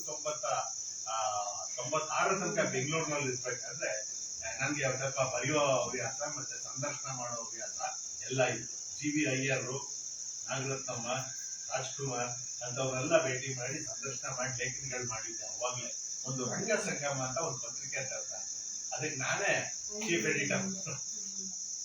ಅದ್ ಬಿಟ್ಟೋಗ್ಬಿಟ್ಟಿತ್ತು ನನಗೆ ಅಲ್ಲಿಂದ. ಈ 2009ಕ್ಕೆ ಅದ್ ನೆನಪಾಗ್ಬಿಡುತ್ತೆ, ಮತ್ತೆ ಯಾಕೆ ಅದನ್ನ ಆ ಪತ್ರಿಕೆ ನಡೆಸಬಾರ್ದು ಅಂತ. ಅವ್ರಿಗೆ ಕೇಳಿದೆ, ನೋಡಪ್ಪ ಇದು ಟೈಟ್ಲು ನನಗೆ ಕೊಡೋದಾದ್ರೆ ಹೇಳು, ನೀನೇ ಎಡಿಟರ್ ಆಗು, ನೀನೇ ಸಂಪಾದಕ ಆಗು, ಅದನ್ನ ಮುನ್ನಡೆಸ್ಕೊಂಡು ಹೋಗೋಣ. ನಾವು ಈ ಎಲ್ಲ ಪತ್ರ ಸಂಸ್ಕೃತಿ ಮಿತ್ರರಿಗೆ ಆರ್ಟಿಕಲ್ ಕೇಳಿದ್ದೀನಿ, ಆದ್ರೆ ನಂದು ಈ ತರದ ಸಬ್ಜೆಕ್ಟ್ ಇಲ್ಲ. ಈ ತರ ಎಲ್ಲ ಕೆಲಸ ಮೇಲೆ ಮಾಡಿ ಏನೇನೋ CBC ಸುದ್ದಿಗಳ ಕೆಲಸ ಒಂದೇ ವಿಷಯಕ್ಕೆ ನಾವು ಆ ಪತ್ರಿಕೆ ತರೋಣ, ಅದ್ರಲ್ಲಿ ಯಾವ ತರದ್ದು ಇಲ್ಲ, ಅದಕ್ಕೆ ಏನು ಖರ್ಚು ವೆಚ್ಚ ಬರುತ್ತೆ ನಾನೇ ಬರ್ಸ್ಕೊಡ್ತೀನಿ ಅಂತ. ಅಂತ ಒಪ್ಕೊಂಡ. ಒಂದು ವರ್ಷ 2 ವರ್ಷ 4, 5, 8 ಮಾಡಿದ್ನೇನೋ. 2 ವರ್ಷ ಮಾಡ್ದ ಅನ್ಸುತ್ತೆ. 2 ವರ್ಷ ಮಾಡಿದ್ಮೇಲೆ ಆ ಯುವಕ ಇನ್ನೂ ಅಂತ ಅವ್ನು ಬೇರೆ ಬೇರೆ ಯೋಚನೆಗಳು, ಬೇರೆ ಬೇರೆ ದಾರಿಯಲ್ಲಿ ಕೈ ಬಿಟ್ಟ, ನನ್ನನ್ನು ಅದಕ್ಕೆ ಹೋಗ್ಬಿಟ್ಟ. ಆದ್ರೆ ನಾನ್ ಬಿಡ್ಲಿಲ್ಲ. ಅದನ್ನ ಯಾಕಂದ್ರೆ ಒಂದ್ಸಾರಿ ಶುರು ಮಾಡಿದ್ದು ಯಾವ ಕಾರಣಕ್ಕೂ ನಾವ್ ಇರೋವರೆಗೂ ನಡಿಬೇಕು ಅಂತ ಹೇಳಿ ಅದಕ್ಕೆ ಸರಿಯಾದ ಆರ್ಥಿಕ ಇದನ್ನ ನಾನು ಕ್ರೋಢೀಕರಿಸ್ಕೊಂಡೇ ಶುರು ಮಾಡಿದ್ದೆ. ಹಾಗಾಗಿ ಅದು 15 ವರ್ಷ ದಾಟಿದೆ, ಈಗ 16ನೇ ವರ್ಷ. ಸುಮಾರು ಇನ್ನೊಂದು ಅಲ್ಲೊಂದಿದೆ. ಈಗ ವಿಶೇಷವಾಗಿ ಗೊತ್ತಿದೆ, ತೋರಿಸ್ತೀನಿ. ಯಾಕಂದ್ರೆ ಏನಾದ್ರು ಇದಾಗೋದಿದ್ರೆ ನಮ್ಮ ಇದಕ್ಕೆ ಪತ್ರ ಸಂಸ್ಕೃತಿ ಸದಸ್ಯರಾಗಿ ಹೊರಿದ್ರೆ, ಇದು ಮೊನ್ನೆ 25ನೇ ವರ್ಷದ ಬೆಳ್ಳಿ ಹಬ್ಬ ಮಾಡಿದ್ವಿ ನಮ್ಮ ಪತ್ರ ಸಂಸ್ಕೃತಿದು. ಅವಾಗ ಬಿಡುಗಡೆ ಆದಂತದ್ದು. ಇದಕ್ಕೆ ಬೇಕಾದ್ರೆ ನೀವು ನಮ್ಗೆ ಪತ್ರ ಬರೆದ್ರೆ ಒಂದು 50 ಪೈಸದ ಅಂಚೆ ಕಾರ್ಡಲ್ಲಿ ನಿಮ್ ವಿಳಾಸ ಎಲ್ಲ ಬರೆದ್ರೆ ಕಳಿಸ್ಕೊಡ್ತೇನೆ, ನಂಬರ್ ಹಾಕ್ಕೊಡ್ತೇನೆ. ಈ ಬಿಸು ಮಾತಿಗೆ ಸದಸ್ಯರಾಗಿ ಚಂದಾದಾರರಾಗ್ಬೇಕಷ್ಟೇ. ನಮ್ ಪತ್ರ ಸಂಸ್ಕೃತಿ ಚಂದಾದಾರರಾಗ್ಬೇಕಾಗಿಲ್ಲ, ಬರೀ ಪತ್ರ ಬರೆದ್ರು ಸಾಕು. ಪತ್ರದ ಮೂಲಕ ನಮ್ಗೆ ಮತ್ತೆ ವಾಪಸ್ ನೀವು ಪತ್ರ ಬರೀತೀವಿ, ಅದಂತೂ ಗ್ಯಾರಂಟಿ. ಯಾಕೆ ನಾನು ದಿನಕ್ಕೆ ಒಂದು 10 ರಿಂದ 15 ಪತ್ರನಾರು ಬರದೇ ಬರೀತೀನಿ. ಪತ್ರಗಳಲ್ಲಿ ಮಾತ್ರ ನಿಲ್ಸೋದಿಲ್ಲ, ಅದು ಅಭ್ಯಾಸ ಮಾಡ್ಕೊಂಡಿದ್ದೇನೆ. ಒಂದ್ಸಾರಿ ಶುರು ಮಾಡಿದ್ರೆ 10 ಕಾರಣಕ್ಕೂ ಬರೀತೇನೆ. ಎಲ್ಲಾನು ಒಂದು ಮೊದಲು ಬಂದವ್ರದ್ದು, ಈಗ ನೀವು 25ನೇ ತಾರೀಕು ನೀವು ಬರ್ದಿದ್ರೆ 26ಕ್ಕೆ ಬಂದವ್ರು ಕೆಳಗಡೆ, 27ಕ್ಕೆ ಬಂದು ಕೆಳಗಡೆ, ಅದು ಕೆಳಗಡೆ ಒಂದು ಫೈಲಲ್ಲಿ ಇಟ್ಟಿರ್ತೀನಿ, ಮೇಲೆ ತಗೊಳ್ತೀನಿ, ಬರಿತಾ ಹೋಗ್ತೀನಿ. ಎಲ್ಲೋ ಈ ತರ ಟೂರ್ಗೆ ಬಂದಾಗ ಬರೆಯಲ್ಲ, ಇನ್ನು ಉಳಿದ ಸಮಯ ಎಲ್ಲ ಬರೀತೀನಿ. ಈ ಪತ್ರ ಬರೆಯೋದ್ರಿಂದ ಏನೇನಾಗ್ತದೆ, ಮೊದಲನೇದ ನಾನು ಹೇಳಿದೆ ಜ್ಞಾನ ವಿಕಸನ ಅಂತ, ಹೌದಾ? ಅದ್ರ ಮೂಲಕ ಮೊದಲನೇದಾಗಿ ಒಂದು ಜ್ಞಾನ ಸಂಪತ್ತು, ಎರಡನೇ ಪದ ಸಂಪತ್ತು ಬಹಳ ಅದ್ಭುತವಾಗಿ. ಒಂದ್ಸಾರಿ ಕ್ಷೇಮ ಅಂತ ಮಾಡಿದ್ರೆ, ಇನ್ನೊಂದ್ಸರಿ ಕೌಶಲ ಅಂತ, ಕುಶಲ ಅಂತ ಬರೀತಾರೆ, ಇನ್ನೊಂದ್ಸರಿ ಸೌಖ್ಯ ಅಂತ ಬರೀಬೋದು, ಇನ್ನೊಂದ್ಸರಿ ಇನ್ನೊಂದು ಬರೀಬೋದು, ಇನ್ನೊಂದ್ಸರಿ ಆರೋಗ್ಯ ಅಂತ ಬರೀಬೋದು. ಈ ತರ ಶಬ್ದ ಭಂಡಾರಗಳನ್ನ ನಾವು ಸಾಕಷ್ಟು, ವಾಕ್ಯಗಳು ಮತ್ತೆ ನಮ್ಮ ಭಾಷೆ ಉಳಿಯುತ್ತೆ. ಎಲ್ಲದಕ್ಕಿಂತ ಅತ್ಯಂತ ಮುಖ್ಯವಾಗಿ ನೀವು ಯಾವುದೇ ಭಾಷೆ ಅಂತ ಬಂದಿದೆ ಆ ಭಾಷೆ ಉಳಿತಾ ಹೋಗ್ತದೆ. ಕನ್ನಡ ಅಂಕಿಗಳನ್ನು ಬಳಸ್ತೀರಾ, ಕನ್ನಡ ಅಂಕಿ ಉಳಿ. ಕನ್ನಡ ಭಾಷೆ ಬರೀತೀರಾ, ಕನ್ನಡ ಭಾಷೆ ಉಳಿ. ಆಮೇಲೆ ನಿಮ್ಮ ಪದ ಪ್ರಯೋಗ, ವಾಕ್ಯಗಳು ಇಷ್ಟು ಗಿರಿದರಲ್ಲಿ ಹೇಳುವುದನ್ನ ಪಿರಿದರಲ್ಲಿ ಹೇಳುವಂತ, ಅಂದ್ರೆ ಕಿರಿದರಲ್ಲಿ ಅಂದ್ರೆ ಎಷ್ಟು ಸಾಧ್ಯ ಆಗುತ್ತೋ ಅಷ್ಟು ಸಣ್ಣದಾಗಿ ಹೇಳೋದು ಶುರು ಮಾಡಿ. ಈಗ ಜಾಸ್ತಿನೂ ಬರೀಬೇಕಾಗಿಲ್ಲ. ಮೊನ್ನೆ ನಾನು ಜಿಲ್ಲಾ ಮಟ್ಟದ ಒಂದು ಬಾಂಧವ್ಯ ಅನ್ನೋದ್ರ ಬಗ್ಗೆ ಒಂದು ಅಂಚೆ ಕಾರ್ಡ್ ಲೇಖನ ಸ್ಪರ್ಧೆ ಮಾಡಿ, ಅದರಲ್ಲಿ 6 ವಾಕ್ಯದಲ್ಲಿ ಒಂದು ಲೇಡಿ ಬರ್ದಿದ್ರು. ಎಷ್ಟು ಚಂದ ಬರ್ದಿದ್ರು. ಬಾಂಧವ್ಯ ಅನ್ನೋದನ್ನ ಬರೀ 6 ವಾಕ್ಯದಲ್ಲಿ ಬರ್ದಿರೋದ. ಆ ಎಮ್ಮನ್ನು ಫ್ರೆಂಡ್ಸ್ ನೋಡಿ 250 ರೂಪಾಯಿ. ತುಂಬಾ ಚೆನ್ನಾಗಿ ಅಷ್ಟು ಚೆನ್ನಾಗಿ ಬರೆಯೋದು ಅಂತ ಒಂದು ಸಾಮರ್ಥ್ಯ ಬರುತ್ತೆ ನಮ್ಗೆ, ಬರಿತಾ ಹೋಗ್ತೀವಿ. ಆಮೇಲೆ ಉಳ್ಳೋದಕ್ಕಿಂತ ಮುಖ್ಯವಾಗಿ ನಮ್ಮ ಮನಸ್ಸುಗಳು ಗಟ್ಟಿಯಾಗ್ತದೆ. ನಾವೊಂದು ದೃಢ ನಿರ್ಧಾರಕ್ಕೆ ಹೋಗ್ತೀವಿ. ನಾನು ಸುಮ್ಮನೆ ಪ್ರಶಾಂತ್ಗಾಗ್ಲಿ, ಪ್ರೇಮಂಗಾಗ್ಲಿ ಅಥವಾ ಪಂಕಜ ಮೇಡಮ್ ಆಗಲಿ ಯಾರಿಗಾಗ್ಲಿ ನಾವು ಒಂದು ಸುಮ್ಮನೆ ಪತ್ರ ಬರೆಯಕ್ಕಾಗೋದು. ಆ ಪತ್ರ ಬರೆಯುವಾಗ ಇಲ್ಲಿ ಬರೆಯೋದು ಏನಂತ ಬರೆಯೋದು, ಮೊದಲು ನಾನು ಒಳಗಡೆ ನೋಡ್ಕೊಳ್ತೀವಿ, ಹೌದಾ? ನಮ್ಮ ಒಳಗಡೆ ನಾವು ನೋಡ್ಕೊಂಡೆ ಆಮೇಲೆ ಅವ್ರಿಗೆ ನಾನು ಆಗಿದ್ದೀನ ಇಲ್ಲ, ಈಗ ಬರೆಯ ಹೊರಟಿದ್ದಾಗೇನೆ ಗೊತ್ತಾಗ್ಬಿಡುತ್ತೆ ನಮ್ಗೆ ನಾನು ಸರಿ ಇಲ್ಲ, ಅಷ್ಟು ನಾನು ಸರಿ ಮಾಡ್ಕೊಂಡ್ಬಿಟ್ಟು, ಅಥವಾ ಇದನ್ನ ಮಾಡ್ತೀನಾ. ಈಗ ಈ ಮೊಬೈಲಲ್ಲಿ ಬರುತ್ತೆ, ಒಂದು 6 ಆದ್ಮೇಲೆ 15 ಆದ್ಮೇಲೆ ಡಿಲೀಟ್ ಆಗೋಗ್ಬಿಡುತ್ತೆ. ಇದು ಏನ್ ಬರೋದ್ರಿಂದ ಗೊತ್ತಾಗಿಲ್ವಲ್ಲ ನನ್ನ ತಲೆ ಈ ಪುಸ್ತಕದಲ್ಲಿ ಅಲ್ವಾ? ನಾವು ನೋಡಿದ್ರೆ ಇದರಲ್ಲಿ ಲೆಟರ್ ಕಾಣಿಸುತ್ತಾ 1999 ಬರ್ದಿಲ್ಲ ಲೆಟರ್ಗಳಲ್ಲಿ ನಾವು ದಾಖಲೆ ಮಾಡಿದ್ದೀವಿ. ಅವತ್ತಿಂದನೂ ಇರುತ್ತೆ, ಫೈಲ್ಸ್ ಎಲ್ಲ ಇಟ್ಕೊಂಡಿದ್ದೀನಿ. ಇದ್ರ ಮೇಲೆ ಎಲ್ಲ ಈಗೆಲ್ಲ ಬರ್ದಿರೋರು ನಿಮಗೆ, ನಾನು ಅವ್ರಿಗೆ ಬರ್ದಿರೋರು ಎಲ್ಲ. ಹಾಗೆ ಇವತ್ತು ತೆಗೆದು ನೋಡಿದ್ರೆ ಎಂತ ಅದ್ಭುತವಾಗಿ ಚರ್ಚೆ ಮಾಡಿದ್ದೀವಿ, ಎಂತೆಂಥ ವಿಚಾರಗಳನ್ನ ವಿಮರ್ಶೆ ಮಾಡ್ಕೊಂಡಿದ್ದೀವಿ. ನಮ್ಮನ್ನ ನಾವು ಯಾರು ಬೇರೆಯವ್ರಿಗೆ ಯಾರು ಹೇಳ್ಬೇಕಾಗಿಲ್ಲ. ನಾವು ಬರೆಯುವಾಗ ಆ ಒಂದು ದೃಢತೆ ಬರುತ್ತೆ. ನಾನು ಮಾಡೇ ಮಾಡ್ತೀನಿ ಈ ಕೆಲಸ. ಈಗ ಮಾತು ಕೊಟ್ಬಿಟ್ರೆ ಮುಗಿತು. ಈಗ ನಾನು ಮಾತಾಡಿದ್ದಿಂದ ನಮ್ಮ ರಾಜಕಾರಣಿಗಳು ಇವತ್ತು ಮಾಡ್ತಾರಲ್ಲ, ಇವತ್ತು ಹೇಳ್ಬಿಟ್ಟು ನಾಳೆ ಇಲ್ಲ ಅಂತ ಇನ್ನೊಂದು 5 ನಿಮಿಷಕ್ಕೆ ಇಲ್ಲ ಆಶ್ವಾಸನೆಗಳು. ಆ ರೀತಿ ಸುಮ್ಮನೆ ಮಾಡಕ್ ಬರೋದು. ಆಮೇಲೆ ಬರೆಯೋಕ್ಕೂ ಮುಂಚೆ ನೀವು ಯೋಚನೆ ಮಾಡ್ತೀರಾ, ಒಂದ್ಸಾರಿ ಅಲ್ಲ 10 ಸಾರಿ ಯೋಚನೆ ಮಾಡ್ತೀರಾ. ನಾನು ಗ್ಯಾರಂಟಿ ಮುಂದಿನ ವಾರ ಸ್ವಾಮಿಗಳು ಹೋಗ್ತೀನಿ, ಅವ್ರ ಆಶ್ವಾಸನೆ ತಗೊಂಡಿದ್ದೀನಿ, ಹೋಗ್ಲೇಬೇಕು. ಅದಕ್ಕೆಲ್ಲ ಸಿದ್ಧತೆಗಳು ಮಾಡ್ಕೊಳ್ಲಿಕ್ಕಾಗ್ತದೆ. ಮತ್ತೆ ನಾವು ಸಮರ್ಥವಾಗಿ ನಿಂತ್ಕೊಳ್ಳಿಕ್ಕಾಗ್ತದೆ, ಸಮಾಜವನ್ನು ಎದುರಿಸಕ್ಕಾಗ್ತದೆ. ಹೌದಾ? ಆಮೇಲೆ ನಾವು ತಪ್ಪು ಮಾಡಕ್ಕೆ ಹೋಗಿ ಜಾಸ್ತಿ ಆಗೋದಿಲ್ಲ. ಯಾಕಂದ್ರೆ ಇಲ್ಲಿ ದಾಖಲೆ ಇದೆ, ಪತ್ರ ಒಂದು ದಾಖಲೆ ಆಗ್ಬಿಡುತ್ತೆ. ಹೌದಾ? ಹಾಗಾಗಿ ಪತ್ರದ ಮೂಲಕ ನಾವು 10 ಇವನ್ನ ಸಂಪಾದಿಸ್ಬೋದು. ಈಗ ಈ ಮಕ್ಕಳಿಗೆ ನಾನು ಇತ್ತೀಚೆಗಂತೂ ಮಕ್ಕಳು ಬರೀ ಪದ್ಯ ಮಾತ್ರ ಬರೀತಾರೆ. ಹೌದಾ? ನಾನು ಪತ್ರ ಬರೆಯುವ ಸ್ಪರ್ಧೆ ಮಾಡ್ತೀನಿ ಪ್ರತಿ ವರ್ಷ. ಈಗಾಗಲೇ 24 ವರ್ಷದಿಂದನೂ ಮಾಡ್ತಾ ಇದ್ದೀನಿ. ಈಗ ಎಷ್ಟೋ ಹುಡುಗರು ನಮ್ಮ ಪತ್ರ ಸಂಸ್ಕೃತಿಯಿಂದ ಪತ್ರ ಸ್ಪರ್ಧೆಯಲ್ಲಿ ವಿಜೇತರಾದ ಮಕ್ಕಳು ಹೋಗಿ ಈಗ ಮದುವೆ ವಯಸ್ಸಿಗೆ ಬಂದು ಡಿಗ್ರಿ ಮಾಡಿ ಎಲ್ಲ ಮಾಡಿ ಅವ್ರು ನನಗೆ ಪತ್ರ ಬರೀತಾರೆ. ಸರ್, ನಿಮ್ಮ ಪತ್ರ ಸಂಸ್ಕೃತಿಯಿಂದ ನಾನು ಪ್ರಶಸ್ತಿ ಪಡ್ಕೊಂಡಿದ್ದೆ, ದಯವಿಟ್ಟು ನಾನು ಮದುವೆಗೆ ಬನ್ನಿ ಅಂತ ಕಾರು ಕಳಿಸಿದ್ದಾನೆ. ಹಾಗೆ ಅದು ನಮ್ಮ ಜೀವನ ಪರ್ಯಂತ ಇರುತ್ತೆ. ಆ ಪತ್ರ ಸಂಸ್ಕೃತಿ, ಪತ್ರ ಬರೆದಿತ್ತು ಅಥವಾ ಕೇಳಿದ್ದು ಮಾಡಿದ್ದು ಇನ್ನೊಂದೇನೋ ಮಾಡಿದ್ದು ಅವರಿಗೆ ಬರಿತಾ ಬರಿತಾ ಬರಿತಾ ಅವರ ವಿದ್ಯಾಭ್ಯಾಸಕ್ಕೂ ಕೂಡ ಅನುಕೂಲ. ಆಮೇಲೆ ಒಳ್ಳೆ ಸ್ಫುಟವಾಗ್ತದೆ. ತಪ್ಪು ಬರ್ದಿದ್ರೆ ನೋಡಿದವ್ರೆ ಏನೋ ತಪ್ಪು ಅಂತಿದ್ಯಾ ಅಥವಾ ತಿಳ್ಕೊಳ್ಳುವ, ಇದೇನು ಹೆಂಗ್ ಬರ್ದಿದ್ಯಾ, ವ್ಯಾಕರಣ ಬರ್ದಿದ್ಯಾ, ಹಾಗೆ ಇದೆ. ಹೀಗೆ ಸಾಕಷ್ಟು ನಮ್ಗೆ ಅದೆಲ್ಲದಕ್ಕಿಂತ ಒಂದು ಆಧ್ಯಾತ್ಮ ಭಾವ ಬರುತ್ತೆ. ಮತ್ತೆ ಆತ್ಮಗಳ ನಡುವೆ ಒಂದು ಅನುಸಂಧಾನ ನಡೆಯುತ್ತೆ. ನನ್ನ ಈ 25 ವರ್ಷದ 2 ಅನುಭವಗಳನ್ನ ನಿಮ್ಮೆಲ್ಲ ನಾನು ಆ ವ್ಯಕ್ತಿ ನೋಡೇ. ನನ್ಗೊಬ್ರು LP ಶಾಸ್ತ್ರಿ ಅಂತ ಬೆಂಗಳೂರು ಪ್ರತಿ ಸಂಘನೂ ಪತ್ರ ಬರೀ. ಅವರು ನಾವು ಒಂದು ಹಾಡು ಬರೀತೀವಿ, ನನ್ನ ಜನ್ಮದಿನಕ್ಕೆ ಶುಭಾಶಯ ಕೋರುತ್ತಾ ಅವ್ರ ಪತ್ರ ಬರೆಯರು 2 ಸಾಲು ಹೇಗಿರ್ತಿತ್ತು ಅಂದ್ರೆ, ಅವ್ರ ಪತ್ರದಲ್ಲಿ ಯಾವುದೇ ಉದಾತ್ತ ವಿಚಾರಗಳು ನಮ್ಮ ತಲೆ ಅರಿದು ಬರಲಿ ಅನ್ನೋ ಒಂದು ವೇದದ ಒಂದು ಇದನ್ನ ನನಗೆ ಬರೀತಾ ಇದೆ. ಬರೆದು ನಿಮ್ಮ ಜನ್ಮದಿನಕ್ಕೆ ಶುಭಾಶಯ ಪತ್ರ. ಆಮೇಲೆ ನಮ್ಮ ಈ ಪಿಸುಮಾತುಗೂ ಕೂಡ ಪತ್ರ ಬರೀತಾ ಇದ್ವಿ, ವಿಚಾರಾತ್ಮಕವಾಗಿ ಬರೀತಾ ಇದ್ರು. ತುಂಬಾ ಅನುಭವ ಹಿರಿಯರು. ಆದ್ರೆ ನಾವು ಮುಖತಃ ನೋಡಿಲ್ಲ. ಅವ್ರಿಗೆ ಅನ್ಸೋದಂತೆ ನಾನು ಇವತ್ತು ಅವ್ರ ಆ ಪತ್ರಗಳನ್ನು ಅವಾಗ ನೋಡ್ತಿರ್ತೀನಿ, ಓದ್ತಿರ್ತೀನಿ. ಅವ್ರದೇ ಸಪ್ರೇಟ್ ಆಗಿ ಫೈಲ್ ಮಾಡಿರ್ತಾರೆ. ಅವರು ಒಂದು ಪತ್ರ ಬರೆದ್ರು, ನಿನ್ನೆ ತಾನೇ ನೋಡ್ರ ನಿಮ್ಮ ನೆನ್ಸ್ಕೊಂಡೆ, ಇವತ್ತು ಈ ಪತ್ರ ಬಂದು ನೋಡಿ. ನಾನು ಅವ್ರು ಮಾತಾಡ್ತಿದ್ರಂತೆ ನನ್ನ ಜೊತೆ, ನನಗೆ ಗೊತ್ತು ಆತ್ಮಾನುಸಂಧಾನ ಅಂದ್ರೆ ಯಾವುದು. ನನ್ನ ಜೊತೆ ಮಾತೇ ಇಲ್ಲ ಅವರು, ನಾನು ನೋಡೇ ಇಲ್ಲ ಅವ್ರನ್ನ. ನನ್ನ ಹೆಸರು ಗೊತ್ತು, ಅವ್ರ ಹೆಸರು ನನಗೆ ಗೊತ್ತು ಅಷ್ಟೇ. LP ಶಾಸ್ತ್ರಿ ನೋಡಿ, ಇವತ್ತು ಅವ್ರು ಇಲ್ಲ. ಅವ್ರ ಮನೆ ಒಂದ್ ದಿವಸ ಬಂದು ಪತ್ರ ಬರೀತಿದ್ರಿ ನಮ್ಮ ತಂದೆಗೆ. ಆ ಪತ್ರಿಕೆಗಳು ಮತ್ತೆ ಈ ತರ ಪಿಸುಮಾತು ಹೋಯ್ತು. ನಾನು ಬಹಳ ಪ್ರಯತ್ನ ಪಟ್ಟೆ. ಎಷ್ಟು ಪ್ರಯತ್ನ ಪಟ್ಟರು ಅವ್ರ ಫೋನ್ ನಂಬರ್ ಕೊಡ್ಲಿಲ್ಲ. ಅವ್ರಲ್ಲಿ ಫೋನಲ್ಲಿ ಮಾತಾಡಕ್ಕೆ ಅದ್ರ ಪತ್ರ ಬರ್ತಿತ್ತ. ಪತ್ರ ಯಾವಾಗ ನಿಂತ 2 ತಿಂಗಳ ಬರ್ಲಿಲ್ಲ, ಈ ಪತ್ರಿಕೆ ಬರ್ದಿಲ್ಲಲ್ಲ ಅಂತೇಳಿ ನಾನು ಒಂದು ಪತ್ರ ಹಾಕ್ತಾ ಇದ್ದೀನಿ. 2 ತಿಂಗಳಾಯ್ತು, ನೀವು ಲಾಸ್ಟ್ ಸಂಚಿಕೆಗೂ ಬರ್ದಿಲ್ಲ, ಹಾಗೆ ಆ ಪತ್ರ ನೋಡಿ ಆ ಮಗ ನನಗೆ ಬಂದು, ಇದು ತರ 3 ತಿಂಗಳಾಯ್ತು ಶಾಲಾಗಿ, ಅವರು ನಿಮ್ಮನ್ನ ಪದ ನೆನ್ಸ್ಕೊಂತಿದ್ರು ಸಹ. ನೋಡಿ ಎಂತ ಆತ್ಮಸಂಧಾನ. ಇನ್ನೊಬ್ರು ಒಬ್ಳು ಅದೇ ತರ ಅಂತ ಏಳಂಜಿ ಹನುಮಂತ ಶೆಟ್ಟಿ ಅಂತ ನೋಡಿ, ಎಷ್ಟು ಚೆನ್ನಾಗಿ ನನಗೆ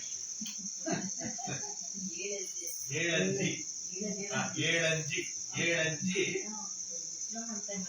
ಹನುಮಂತ ಶೆಟ್ಟಿ ಅವರಷ್ಟೇ. ನನ್ನ ಅಲ್ಲೇ ಕೂತ್ಕೊಂಡು ನನ್ನ ರೂಪ ರೇಖೆ ಎಲ್ಲ ಮಾಡಿ ಅವರು ಧ್ಯಾನ ಮಾಡ್ತಿದ್ರಂತೆ. ಗಾಳೆಗೌಡ್ರೆ ಏನ್ರಿ ನಿಮ್ ಪತ್ರನೇ ಬರ್ದಿಲ್ಲ ಅಂತ ಹೇಳ್ತಿದ್ರಂತೆ ಅವ್ರು. ಅವ್ರು ಹೇಳಿದ 2 ಅಥವಾ 3 ದಿವಸಕ್ಕೆ ನನ್ನ ಪತ್ರ ಅವ್ರಿಗೆ ಹೋಗ್ತಿರ್ತಾರೆ. ಇಂಥ ಅತ್ಯಾಶ್ಚರ್ಯ ಬರೀ ಒಂದು ಪತ್ರದ ಮೂಲಕ ನನ್ನ ಬರಹಗಳ ಮೂಲಕ ಅವ್ರ ಬರಹಗಳ ಮೂಲಕ ನಾನು ಯಾವ್ಯಾವುದೋ ಮೂಲೆ ಎಷ್ಟೋ ಜನ ಇವತ್ತು ಬಹಳ ಮಜಾ ಅಂತಂದ್ರೆ ಇದು ಈ ತರದ್ದು ಇನ್ನೊಂದು ಪತ್ರ ಸಂಸ್ಕೃತಿಯಿಂದ ಉಳಿದು ಕೆಳಕು ಎರಡಾಗಿದೆ. ಇನ್ನೊಬ್ಬ ಈರಣ್ಣ ಬೆಂಗಾಲಿ ಅಂತ ಇವತ್ತು ಫೇಮಸ್ ರೈಟರ್ ಶಕ್ತಿನಗರ ರಾಯಚೂರಲ್ಲಿ. ಆಗ ಇವತ್ತು ನಾವು ಅವ್ರ ಮುಖ ಭೇಟಿಯಾಗಿಲ್ಲ, ಪತ್ರದ ಮೂಲಕ ಪರಿಚಯ ಆಗಿ ಅವರ ಪ್ರಥಮ ಕೃತಿ ಒಂದು ಏಕಲವ್ಯನ ರೇಖೆಗಳು ಅಂತ ಒಂದು ಪುಸ್ತಕವನ್ನ ಬಿಡುಗಡೆ ಮಾಡಿ, ಆ ಬಿಡುಗಡೆ ಮಾಡೋ ಸಮಯಕ್ಕೂ ಆ ಮನುಷ್ಯ ಬಂದ ನೋಡಿದ್ದಾರೆ ಹೇಗಿದೆ ಅವರಿಗೆ ಸಹಾಯ ಮಾಡಿ ಬಿಡುಗಡೆ ಮಾಡಿದ್ದೀವಿ ಪುಸ್ತಕ. ಬೇಕಾದಷ್ಟು ಜನ ಒಳ್ಳೊಳ್ಳೆ ನಮ್ಮ ಯಾರೋ ವಿಶ್ವವಿದ್ಯಾಲಯದ ಕುಲಪತಿಗಳು ಸಹ ಬಂದ ಪುಸ್ತಕ ಬಿಡುಗಡೆ ಮಾಡಿದ್ದಾರೆ. ಆ ಮನುಷ್ಯ ಅವತ್ತು ಬರಲಿಲ್ಲ. ಯಾಕೆ ಅಂತಂದ್ರೆ ಸರ್ ನನ್ಗೆ ಇವತ್ತು ಎಕ್ಸಾಮ್ ಇತ್ತು ಸರ್, ನಾನೆಲ್ಲ ಫಿಕ್ಸ್ ಮಾಡ್ಕೊಂಡ್ಬಿಟ್ಟಿದ್ದೀನಿ, ಬಿಡುಗಡೆ ಮಾಡಿ ಅವನ ಪುಸ್ತಕನ ಪಾರ್ಸಲ್ ಮಾಡಿ ಕಳಿಸುವಾಯ್ತು. ಅವರೆಲ್ಲ ಇದು ಮಾಡಿದ್ರು. ಇವತ್ತು ಅವ್ರು ಸಿಕ್ಕಾಪಟ್ಟೆ ಫೇಮಸ್ ಆಗ್ಬಿಟ್ಟು MA ಮಾಡಿ PhD ಮಾಡಿರ್ಬೇಕು. ಇಲ್ಲ, ಮೊದಲೇ PhD ಇಲ್ಲ, MA ಮಾಡಿ ಒಳ್ಳೆ ಬರೀತಾನೆ, ಒಳ್ಳೆ ಆಯ್ಕೆಗಳನ್ನು ಬರೀತಾನೆ, ಒಳ್ಳೆ ಕವಿ ಅಂತಿದ್ದಾನೆ. ಅವ್ನು ಕಾರ್ಟೂನಿಸ್ಟ್ ಫಸ್ಟ್, ವ್ಯಂಗ್ಯ ಚಿತ್ರಕಾರ ಈರಣ್ಣ ಬೆಂಗಾಲಿ ಅಂತ ಬಹಳಷ್ಟು ಮ್ಯಾಗಝೈನಲ್ಲಿ ಬರುತ್ತೆ, ಬೇಕಾದ್ರೆ ನೋಡಿ. ಆ ಮನುಷ್ಯನು ಇವತ್ತಿನವರೆಗೂ ನೋಡಿ ಹೇಗಿದೆ ಅವ್ರ ಪುಸ್ತಕಕ್ಕೆ ಹಣದ ಅವನು ಇನ್ನೂ ವಿದ್ಯಾರ್ಥಿ, ಅವಾಗ BA ವಿದ್ಯಾರ್ಥಿ. ಆ ವಿದ್ಯಾರ್ಥಿ ಆಗಿದ್ದಾಗ ನಾವು ನಮ್ಮ ಪತ್ರ ಸಂಸ್ಕೃತಿ ಪ್ರಕಾಶನದಿಂದ ಸಹಾಯ ಮಾಡಿ ಪುಸ್ತಕ ಬಿಡುಗಡೆ ಮಾಡಿದವ್ರು ನಾವು. ನೋಡಿ ಹೆಂಗಿದೆ ಒಂದು ಪತ್ರ ಎಷ್ಟೊಂದು ಕೆಲಸ ಮಾಡ್ತಿದೆ ಅಂತ ಅವ್ರು ನೋಡಲ್ಲ. ಈ ತರ ಸುಮಾರು ಜನ ಇದ್ದಾರೆ, ಒಂದು 25ರಿಂದ 50 ಜನ ಇರ್ಬೋದು 1500 ಜನದಲ್ಲಿ. ಏನೋ ಬಹಳ ಜನ ನೋಡಲ್ಲ ಬಿಡಿ. ಏನೋ ಸುಮಾರು ಈಗ ಬಾಂಬೆ, ಕಲ್ಕತ್ತಾ, ಇವರಂತೂ ಒಂದು ಇದರಲ್ಲಿ, ಆಮೇಲೆ ನಮ್ಮ ಕಾಸರಗೋಡಲ್ಲಿ ಇದ್ದಾರೆ, ಕೇರಳದಲ್ಲಿದ್ದಾರೆ. ಇದು ಮಾಲತಿ ಕಮಲಾಕ್ಷ ಅವರು, ನಾನು ನನ್ನ ತಮ್ಮ ಅವ್ರಿಗೆ, ಅವ್ರು ನಮ್ಮ ಅಕ್ಕಯ್ಯ. ಅಯ್ಯೋ ತಮ್ಮ ಅಂತ, ನಾನು ಅಕ್ಕಯ್ಯ ಅಂತೀನಿ, ಅವ್ರು ಒಂದು ತಮ್ಮಯ್ಯ ಅಂತ ಫೋನ್ ಮಾಡ್ತಾರೆ. ಒಂದೇ ತರ ಗ್ಯಾರಂಟಿ ಮಾಡ್ತಾರೆ. ಯಾರು ಮಾಡದೇ ಇದ್ರು ನಂಗೆ ಆಶೀರ್ವಾದ ಮಾಡ್ತಾರೆ, ತಮ್ಮಯ್ಯ ನೀನ್ ಚೆನ್ನಾಗಿರ್ಬೇಕು ತಮ್ಮ ಅಂತ. ಆತರ ಅವ್ರು ಈ ನೆಲದಿಂದ ಆ ನೆಲಕ್ಕೆ ಹೋಗಿದ್ದಾರೆ. ಆದ್ರೂ ಅವ್ರು ನಮ್ಮ ಸಂಬಂಧವನ್ನ ಬಿಟ್ಟಿಲ್ಲ, ಪತ್ರ ಬರೀತಿರ್ತಾರೆ, ಟೇಕಿಂಗ್ ಬರುತ್ತೆ ಸಾವಿರಾರು ಜನ. ಇದು ಆತ್ಮಾನುಸಂಧಾನಕ್ಕೆ ದಾರಿ ಮಾಡ್ತಾರೆ ಈ ಪತ್ರ ಸಂಸ್ಕೃತಿ. ಇಂಥ ಇದಕ್ಕೆ ನಾವು ಇವತ್ತಿನ ಮಕ್ಕಳನ್ನ ತೊಡಗಿಸ್ಬೇಕು, ಮಕ್ಕಳನ್ನ ಇದಕ್ಕೆ ಕರ್ಕೊಂಡ್ಬರ್ಬೇಕು. ಆಮೇಲೆ ಅವ್ನಿಗೆ ಹೇಳ್ಬೇಕು, ನೀನ್ ಏನು ಜಾಸ್ತಿ ಮಾಡ್ಬಿಡಪ್ಪ, 4 ಸಾಲ ಬೆಳೆ ಇಂಥವ್ರಿಗೆ ಬರೀ ಅವರಿಂದ ಪತ್ರ ಬರುತ್ತೆ. ಆ ಪತ್ರ ಬಂದಾಗ ಗೊತ್ತಾಗತ್ತೆ ಅವನಿಗೆ. ಪತ್ರ ಬರಕ್ ಮುಂಚೆ ನಾವ್ ಎಷ್ಟು ಹೇಳಿದ್ರು, ನಾನು ಬರೀತಾ ಇದ್ದೀನಿ ನೋಡು, ಏನ್ ಮಾಡ್ತಿದ್ಯಮ್ಮ, ಅಲ್ಲಿಂದ ಏನಾಗತ್ತೆ ಅದು ಬೇಡ. ಮೊನ್ನೆ ಇದಕ್ಕೆ ನಮ್ಮ ಸಮಾರಂಭಕ್ಕೆ ಇದರಿಂದ ಅದು ಬಳ್ಳಾರಿಯಿಂದ ಒಂದು ಹುಡುಗಿ ಬಂದಿದೆ. ಆ ಹುಡುಗಿ ಅವರಪ್ಪ ನಮ್ಮ ಮೂರ್ತಿಗಳ ತರನೇ ಅವರಪ್ಪ ಅವ್ರ ಮಗಳು ಕರ್ಕೊಂಡ್ ಬಂದಿದ್ರು. ಆ ಮಗಳು ಇನ್ನೂ ಒಂದು 16-17 ವರ್ಷದ ಹುಡುಗಿ. ಪತ್ರ ಸಂಸ್ಕೃತಿಗೆ ಹೋದ್ರೆ ಏನಾಗುತ್ತೆ, ಯಾಕೆ ಹೋಗ್ಬೇಕು ನೀನು ಅಂತ ಕೇಳಿ ಫೋನ್ ಮಾಡಿದ್ದೆ ನನಗೆ. ಅಂಕಲ್ ಪತ್ರ ಸಂಸ್ಕೃತಿ ಅಂತೆ ಸಮ್ಮಿಲ್ಲ ಅಂತ ಕಾರ್ಡ್ ಬಂದಿದೆ, ಬಂದ್ರೆ ಏನ್ ಸಿಗುತ್ತೆ ಅಲ್ಲಿ, ನೀ ಬಾರಮ್ಮ ಆಮೇಲೆ ನೋಡು ಅಂತ ಹೇಳಿದ್ದೆ ಅವ್ರಿಗೆ. ಬಾ ಸಿಗುತ್ತೆ ಆಮೇಲೆ ಅಂತ. ಅವ್ರಪ್ಪನೂ ಬಂದ್ರು, ಎಲ್ಲ ಬಂದ್ರು, ಊಟ ಮಾಡಿದ್ರು, ತಿಂದ್ರು, ಎಲ್ಲ ಮಾತಾಡಿದ್ರು, ಎಲ್ಲ ಡ್ಯಾನ್ಸ್ ನೋಡಿದ್ರು, ಹಾಡು ಹೇಳಿದ್ರು, ಇದು ಕೇಳಿದ್ರು, ಈ ತರ ಎಲ್ಲ ಚರ್ಚೆ ಮಾಡಿದ್ರು. ನಿಂದೇನಮ್ಮ, ನಿಂದೇನು ಹವ್ಯಾಸ, ನಿಂದೇನು, ನಿಮ್ದೇನು, ನೀವೇನ್ ಮಾಡ್ತೀರಿ, ಬಿಡುವಿನ ಹೇಗೆ ಕಳೀತೀರಿ, ಈಗ ಎಲ್ಲ ಮಾತಾಡ್ತಾ ಎಲ್ಲ ಆಯ್ತು, ಎಲ್ಲ ಕೇಳಿಸ್ಕೊಂಡ್ರು, ಎಲ್ಲ ಹೋದ್ರು, ಊಟ ಎಲ್ಲ ಮಾಡಿ. ಇವತ್ತು ಅವ್ರು ಸಿಕ್ಕಿರೋದು ಯಾರೋ, ನಾನು ನಮ್ಮ ಮನೆಯವರು, ಆ ಹುಡುಗಿಗೆ ಅಪ್ಪ ಅಮ್ಮ. ಮೊನ್ನೆ ಅತ್ತೆ, ಅವ್ರ ಅಮ್ಮ, 2 ಮಕ್ಕಳು ಎಲ್ಲರನ್ನೂ ಕರ್ಕೊಂಡ್ ಬಂದಿದ್ದಾರೆ ಸಮ್ಮೇಳನಕ್ಕೆ. ಪತ್ರ ಸಂಸ್ಕೃತಿಯ ಒಂದು ಸೆಳೆತ ಇದು. ಅಂದ್ರೆ ನೀವು ಏನ್ ಬೀಜ ಬಿತ್ತೀರೋ ಅದನ್ನು ಬೆಳಿಲಿಕ್ಕೆ ಸಾಧ್ಯ, ಹೌದಾ? ಬೇವು ಬಿತ್ಬಿಟ್ಟು ಮಾವು ಬರ್ಲಿ ಅಂತ ಕೇಳಕ್ಕಾಗಲ್ಲ. ನೀವು ಬಿತ್ತಬೇಕಾಗಿರೋದು ಪ್ರೀತಿಯನ್ನ, ಬೀಜವನ್ನ. ಆ ಪ್ರೀತಿಯಿಂದ ಎಷ್ಟೋ ಜನ ಇವತ್ತೇನಾಗಿದೆ ಅಂದ್ರೆ ಮಾತಾಡೋಕೆ ಸಮಯ ಇಲ್ಲ, ಸಂಬಂಧಿಗಳಿಗೆ ಬೆಲೆ ಇಲ್ಲ, ಎಲ್ಲ ಹಣದಿಂದ ಗೊತ್ತಾಗಿದೆ, ಅಲ್ಲ? ಹಾಗಾಗಿ ಈ ಪತ್ರ ಸಂಸ್ಕೃತಿ ಅನ್ನೋದು ನಮಗಂತೂ ಅತ್ಯಂತ ಆಪ್ತವಾದ ವಲಯವನ್ನ. ಅದ್ರ ಜೊತೆಗೆ ದಿನಗಳು ಹೇಗೆ ಹೋಗುತ್ತೋ ಗೊತ್ತಾಗಲ್ಲ. ಈಗ ಯಾರೋ ಅವ್ರ ಪತ್ರ ಬರೀತಾರೆ, ಅವ್ರ ಉತ್ತರ ಬರೆಯೋದ್ರಲ್ಲಿ ನಮ್ಮ ಟೈಮ್ ಪಾಸ್ ಆಗೋದು. ಅದ ನಮ್ಮ ಮನೆಯವರು ಯಾಕೆ ಇನ್ನು ಕಲ್ ನೋಡ್ದಿಲ್ಲ ಅಂತ. ಅಂದ್ರೆ ಈಗ ಯಾವ್ದ್ರಲ್ಲಿ ತೊಡಸ್ಕೊಂಡಿದೀವಿ, ಅವ್ರನ್ನ ಹೇಗ್ ಮಾತಾಡ್ಸ್ಬೇಕು ಅನ್ನೋದನ್ನ ನಾವು ರೂಢಿ ಮಾಡಿದ್ರೆ, ಈಗ ಮಕ್ಳಿದ್ದಾರೆ, ಮಕ್ಳಿಗೆ ಏನ್ ಮಾಡ್ತೀವಿ ಅಂತಿದ್ರೆ ಅವು ಹಂಗೆ ಹೇಳ್ತಾರೆ, ಹೌದಾ? ಒಂದು ನಾಯಿ ಮರಿನೂ ಕೂಡ ಅದು ಹಂಗೇನು ಹೌದಾ? ಭಾಷೆ ಎಷ್ಟು ಪ್ರಾಮುಖ್ಯ ಅಂದ್ರೆ ಅಷ್ಟು. ಒಬ್ಬ ಯಾರೋ ಭಿಕ್ಷುಕ ಬರ್ತಾನೆ, ಈ ಭಿಕ್ಷುಕರಾಗಿಲ್ಲ ಬಿಡಿ, ನಮ್ಮನ್ನೇ ಬೇಕಾದ ಭಿಕ್ಷುಕ ಮಾಡ್ತಾರೆ ಅವ್ರಿಗೆ ಅಲ್ಲ. ಇಂಥವ್ರು ಕೂಡ ನಾವು ಏನಜ್ಜ ಅವ್ರ ಕರ್ಮ. ಈ ವಿಷಯ ಬಂದಾಗೂ ನಾನು ನಿಮ್ಮ ಮುಂದೆ ಒಂದು ವಿಷಯ ಮನವರಿಕೆ ಮಾಡ್ಕೊಳಕ್ಕೆ ಇಷ್ಟಪಡ್ತೀನಿ. ಯಾಕೆಂದ್ರೆ ಇದು ಕೆಲವು ವೇದಿಕೆಗಳಲ್ಲಿ ಹೇಳ್ಕೊಳಕ್ಕಾಗಲ್ಲ. ಈಗ ನಾವೆಲ್ಲ ನಾವೇ ಇರೋದ್ರಿಂದ ಇದನ್ನೆಲ್ಲ ಹೇಳ್ಬೋದು. ಈಗ ನಾನು ಒಬ್ಬ ಮನುಷ್ಯ, ನನಗೆ ಎಲ್ಲರಿಗೂ ಸಹಾಯ ಮಾಡಬೇಕು ಅಂತ ಆಸೆ ಇದೆ. ನಾನು ಬಸ್ ಸ್ಟ್ಯಾಂಡಲ್ಲಿ ಇದ್ದೀವಿ, ಒಬ್ಬ ಬಂದು ಒಳ್ಳೆದು ಓದು, ಇನ್ನೊಬ್ಬ ನಾನು ನಿಂತೆಲ್ಲ ಯೋಚನೆ ಮಾಡಿದ್ದೆ, ಅದನ್ನೇ ಅವನು ಕೊಟ್ಟಿದ್ದೀನಿ ಮತ್ತು ಜೋಬಲ್ಲಿ ಕಾಸಿದೆ. ಈಗ ಹಾಕ್ಬಿಟ್ಟು ಅವ್ರನ್ನ ನೋಡ್ಬಿಟ್ಟು ಅಥವಾ ಅವನನ್ನು ನೋಡೋ ಭಿಕ್ಷಕರನ್ನ ಇಷ್ಟು ಬೇಗ ಮನ್ಸು ಬದಲಾಗೋತಾ ನಂದು. ಎಂತ ಮನುಷ್ಯ ಇವರು ಅಂತಲ್ವಾ? ಇದು ಎಲ್ಲರಿಗೂ ಒಳ್ಳೆಯದಿಲ್ಲ ಅವನಂತಾರೆ, ನನಗೆ ಉಳಿದು ಅರೆ ಹೌದಲ್ಲ, ನಂದು ದುಡ್ಡಿದೆ, ದುಡ್ಡಿದ್ದು ಇಲ್ಲ ಅಂತ ಹೇಳಿ ಕಳಿಸಿದ್ನಲ್ಲ, ನಾನು ಎಂತ ವ್ಯಕ್ತಿಗೆ ಕಚಡ ಅಲ್ವಾ? ನಾನು ಒಂದು ಫ್ರೆಂಡಿಗೆ ಬರ್ದೆ, ಬಸ್ ಸ್ಟ್ಯಾಂಡಲ್ಲಿ ನಿಂತ್ಕೊಂಡೆ, ಒಬ್ಬರು ಕೊಟ್ಟು ಕಳಿಸ್ದೆ, ಇನ್ನೊಬ್ರು ಕೊಡ್ಲಿಲ್ಲ ದುಡ್ಡು. ಇವತ್ತು ಒಬ್ರು ಕೊಡ್ಲಿಲ್ಲ ಅಲ್ಲ, ಅವನಿಗೇನು ಕಮ್ಮಿ ಅದು ಅಭ್ಯಾಸ ಅಲ್ಲ. ನಿಮ್ಮ ಒಳ ವಿಮರ್ಶೆಗಳು ಹೇಗೆ ಶುರುವಾಗ್ತವೆ ಅಂತ ಹೇಳಕ್ ಹೊರಟಿರುತ್ತೆ. ಈಗ ಒಳಗನ್ನ ನಾವು ನೋಡ್ಕೊಳ್ಳುವಾಗ ಅಲ್ಲ, ಈಗ ದಾನ ಧರ್ಮದ ದನಗೌಡರ ಹೆಸರು ಎಲ್ರೂ ಸಹಾಯ ಮಾಡ್ತಾರೆ. ಒಬ್ರು ಕೊಟ್ಬಿಟ್ಟು ಒಬ್ರು ಹೋಗು ಅಂತಾರಲ್ಲ. ಇಲ್ಲ ಎಷ್ಟೋ ಜನ ಇದ್ದಾರೆ, ಅವ್ರು ಒಳಗೇನೆ ಕತ್ತಿ ಮಸೀತಾರೆ,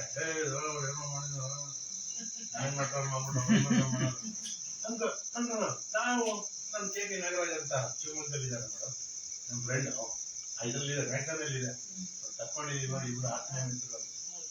ಬರದೆ ಅಲ್ಲ ಕಣ, ನನಗೆ ಇವತ್ತು ಬಹಳ ಬೇಸರ ಆಗೋಯ್ತು. ಯಾಕೆ ಹಿಂಗೆ ಎಲ್ಲ ಬರೆದು ಬರದೆ ಒಬ್ಬ ನನಗೆ ನನ್ನ ಹತ್ರ ದುಡ್ಡಿದ್ರು ಇನ್ನೊಬ್ಬರು ದಾನ ಮಾಡಿದ್ವಲ್ಲ ಯಾಕೆ ಅಂತ ಒಂದು ಪ್ರಶ್ನೆ ಇದ್ದರೆ ಅವನು ಕೇಳಿದೆ. ಅವನು ಬರದ ಅವ್ರು ಏನೇನೋ ಬಂದ, ನಾಳೆ ಇಲ್ಲ ಕಣ, ಇಲ್ಲ ಸರಿ ಹೋಗಲ್ಲ, ಇದು ಸರಿ ಹೋಗಲ್ಲ, ಏನೋ ಬೇರೆ ಒಂದು 8-10 ಲೆಟರ್ ಹೋಗಿ ಬಂದು ಅದು ಒಂದು ಫೈಲ್ ಇದೆ ನನ್ನ ಹತ್ರ. ಒಬ್ಬ ವ್ಯಕ್ತಿ ನನ್ನ ಹತ್ರ ದಾನ ಪಡಿಬೇಕಂದ್ರೆ ನನ್ನ ತಪ್ಪಲ್ಲಂತದ್ದು. ನಾನು ಯಾಕೆ ಹೋಗುವಂತಿದ್ದು ನನ್ನ ತಪ್ಪಲ್ಲ. ಇವತ್ತು ಬೆಳಿಗ್ಗೆ ನಾನು ನಮ್ಮ ಮನೆಯವರು ಒಬ್ಬರು ಕೊಡ್ಲಿಲ್ಲ, ನಮ್ಮ ಮನೆಯವರು ನಾನು ಮುಚ್ಚಕ್ಕೆ ಹೊರಟಿದ್ದೆ, ಅವ್ನಿಗೆ ಏನು ಎಲ್ಲ ಚೆನ್ನಾಗಿದೆ ಕೊಡ್ಬಾರ್ದು ಅಲ್ಲ, ಸತ್ಯ ನಡೆದಂತ ಘಟನೆ. ಆಮೇಲೆ ಅದು ತೀರ್ಮಾನಕ್ಕೆ ಬಂತು, ಅವರು ಅವನೇನೋ ಅವನ ಕರ್ಮ ಅವ್ನು ಭಿಕ್ಷೆ ಬಿಡ್ತಿದ್ದಾನೆ, ಅಥವಾ ನನ್ನ ಹತ್ರ ದುಡ್ಡಿದೆ, ನಾನು ಏನೋ ಮಾಡಿದ್ದೀಗ ಏನೋ ಗೊತ್ತಿಲ್ಲ, ಆ ಮೇಲ್ಗಡೆ ಅವ್ನು ಕೊಟ್ಟಿದ್ದಾನೋ ಏನೋ ಗೊತ್ತಿಲ್ಲ, ಇದೆ ಕೊಟ್ಟಿಲ್ಲ ಹಾಗೆ ಅಂತ ಬಂದಾಗ ಆ ವ್ಯಕ್ತಿ ನನ್ನ ಹತ್ರ ದಾನ ತಗೊಳಕ್ ಪುಣ್ಯ ಮಾಡಿರ್ಬೇಕಂತ. ಇದು ನೋಡಿ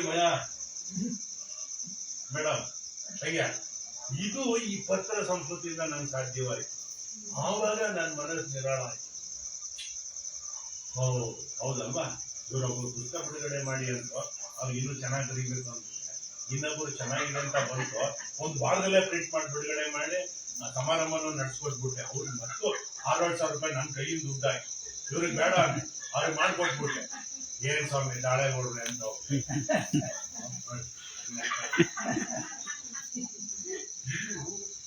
ನಮ್ಮ ಒಳಗನ್ನ ನೋಡ್ಕೊಳ್ಳುವಂತ ಇದು ಸಂಸ್ಕೃತಿಯಿಂದ ನನಗೆ ಸಾಧ್ಯ. ಅವಾಗ ಅಪ್ಪ ಸತ್ಯ, ಅವನ್ ಪುಣ್ಯ ಮಾಡಿರ್ಬೇಕು, ನಾನ್ ಪುಣ್ಯ ಮಾಡಿದ್ದು ನಾನ್ ಕೊಡ್ಬೇಕಾದ್ರೂ ಕೊಟ್ಟಾಗ ಹೋಗಿದೆ, ಇವನೇ ಮಾತ್ರ ಕೊಡಬಾರ್ದು, ಅಥವಾ ಆಕೆಗೆ ಕೊಡು ಬೇಡ, ಅಥವಾ ಕೊಡು ಅಂತ ನನ್ನ ಮನಸ್ಸು ಹೇಳುತ್ತೆ. ಒಂದೇ ಮನಸ್ಸು 2 ತರ ಹೆಂಗ್ ನಿರ್ಧಾರ ಮಾಡೋದು ನೋಡಿ, ಹೆಂಗಿದೆ. ಇದನ್ನ ಯಾರ ತತ್ವಜ್ಞಾನಿ ಹೇಳ್ತಾನೆ ಇದನ್ನ ಅಲ್ವಾ? ಈ ತರ ಈ ಪತ್ರ ಸಂಸ್ಕೃತಿಯಿಂದ ನನಗೆ ಸಾವಿರಾರು ಲಾಭ. ಇವತ್ತು ನಾನು ಬಹಳ 15 ವರ್ಷ ಆಯ್ತಾ ಬಂತೇನೋ, ಎಷ್ಟು ಅಂದ್ರೆ ಅಷ್ಟು ತಟಸ್ಥನಾಗಿ ಸ್ಥಿತಪ್ರಜ್ಞನಾಗಿ ಕಾರ್ಯಕಲಾಪಗಳನ್ನ ಮಾಡೋದಕ್ಕೆ ಯಾರಿಗೇನಾರ ಅಲ್ಲಿ ಪ್ರೇಮನ ರೂಪಕ್ಕೆ ಹೋಗಲಿ, ವೆಂಕಟಮ್ಮ ಮೇಡಮ್ ರೂಪಕ್ಕೆ ಹೇಳಿ, ರಾಮಣ್ಣನ ರೂಪಕ್ಕೆ ಹೇಳಿ, ಕುಮಾರಣ್ಣನವರು ಬೈಕಲ್ಲಿ ಯಾರು ಬೈತಾರೆ. ನಿಮ್ಮ ದೃಷ್ಟಿಕೋನ ಒಳ್ಳೆಯದರ ಕಡೆ ಇದ್ರೆ ಎಲ್ಲರೂ ಬಿಡೋದು. ಸರ್ವರನ್ನು ಒಳ್ಳೆಯದನ್ನ ಕಾಣುವಂತಹ ದೃಷ್ಟಿಯನ್ನ ಬೆಳೆಸ್ಕೊಳ್ಳಿಕ್ಕೆ ಸಾಧ್ಯವಾಗಿದೆ ಈ ಭದ್ರ ಸಂಸ್ಕೃತಿ. ಇದು ನಾನು ಕಂಡುಕೊಂಡಂತ ಸತ್ಯ. ನಿಮ್ಮೆಲ್ಲರ ಜೊತೆ ಹಚ್ಕೊಂಡಿದ್ದೀನಿ. ಇನ್ನೊಂದಿಷ್ಟು ಮಾತಾಡ್ತೀನಿ. ಇಲ್ಲ ನೀವೆಲ್ಲರೂ ಆಮೇಲೆ ಈ ಪತ್ರಿಕೆಗಳು ಎಷ್ಟು ಮುದ ಕೊಡ್ತವೆ ಅನ್ನೋದಕ್ಕೆ ನನ್ನ ತಂದೆ 1983-85 ಅವಧಿಯಲ್ಲಿ ನಾನು ಇನ್ನೂ ಮದುವೆ ಆಗಿರಲಿಲ್ಲ ಬರೆದಂತ ಪತ್ರಿಕೆಗಳು ಇವತ್ತು ನನ್ನಲ್ಲಿ ಸಂಗ್ರಹ ಉಂಟು. ಇದು ಜಯಂತಿ ಮೇಡಮ್ ಅವ್ರದ್ದು ಒಂದು ಯಾವಾಗ ಒಂದ್ಸಾರಿ ನಮ್ಮ ಇದಕ್ಕೆ ಬ್ಯಾನರ್ಗೆ ಅವನ್ನೇ ಹಾಕ್ಬಿಟ್ಟಿದ್ವಿ, ಬ್ಯಾನರ್ಗೆ ಹಾಕ್ಬಿಟ್ಟಿದ್ವಿ.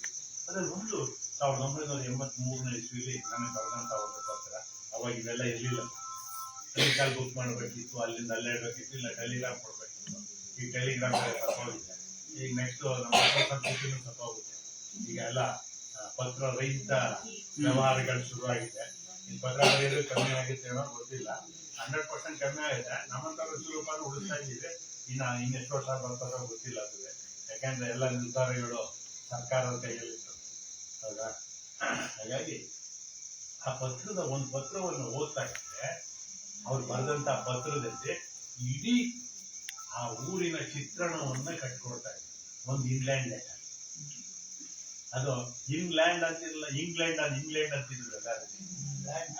ಇಂಗ್ಲೆಂಡ್ ಇಂಗ್ಲೆಂಡ್ ಅಲ್ಲ, ಇಂಗ್ಲೆಂಡ್ ದೇಶ. ಇಂಗ್ಲೆಂಡ್ ಅಂದ್ರೆ ಒಳಗಡೆ ಇರತಕ್ಕಂತ ಮುಚ್ಚಿರುವಂತ ಲಕೋಟೆಯಲ್ಲಿ ಇರ್ತಾರೆ. ಆ ಇಂಗ್ಲೆಂಡ್ ಅಲ್ಲಿ ಬರೀತಾ ಇದ್ರು ಏನೋ ಹಸು ಕರು ಹಾಕಿದೆ. ಈಗ ನಮ್ಮ ಮನೆಯ ಹಸುಗಳ ಸಂಖ್ಯೆ 8. ನಾನು ಯೋಚನೆ ಮಾಡ್ತಿದ್ದೆ, ಎಷ್ಟು ಜಾಗ ಇದೆ ಹೌದಾ? ಹೊರಗಡೆ ಕಟ್ಟಾಗ್ತಲ್ಲ, ಹಿತ್ತಲಲ್ಲಿ ಕಟ್ಟಾಗ್ತಲ್ಲ. ಹಿತ್ತಲಲ್ಲಿ ಕೀರೆ ಮಡಿ ಇದೆ ನೋಡಿ. ಎಷ್ಟು ಇದಿತ್ತು ಅಂದ್ರೆ ನಮ್ಗೆ ಒಂದೊಂದು ಮನೆಗೆ ಒಂದೊಂದು ಹಿತ್ತಲಿರ್ತಾ ಇತ್ತು.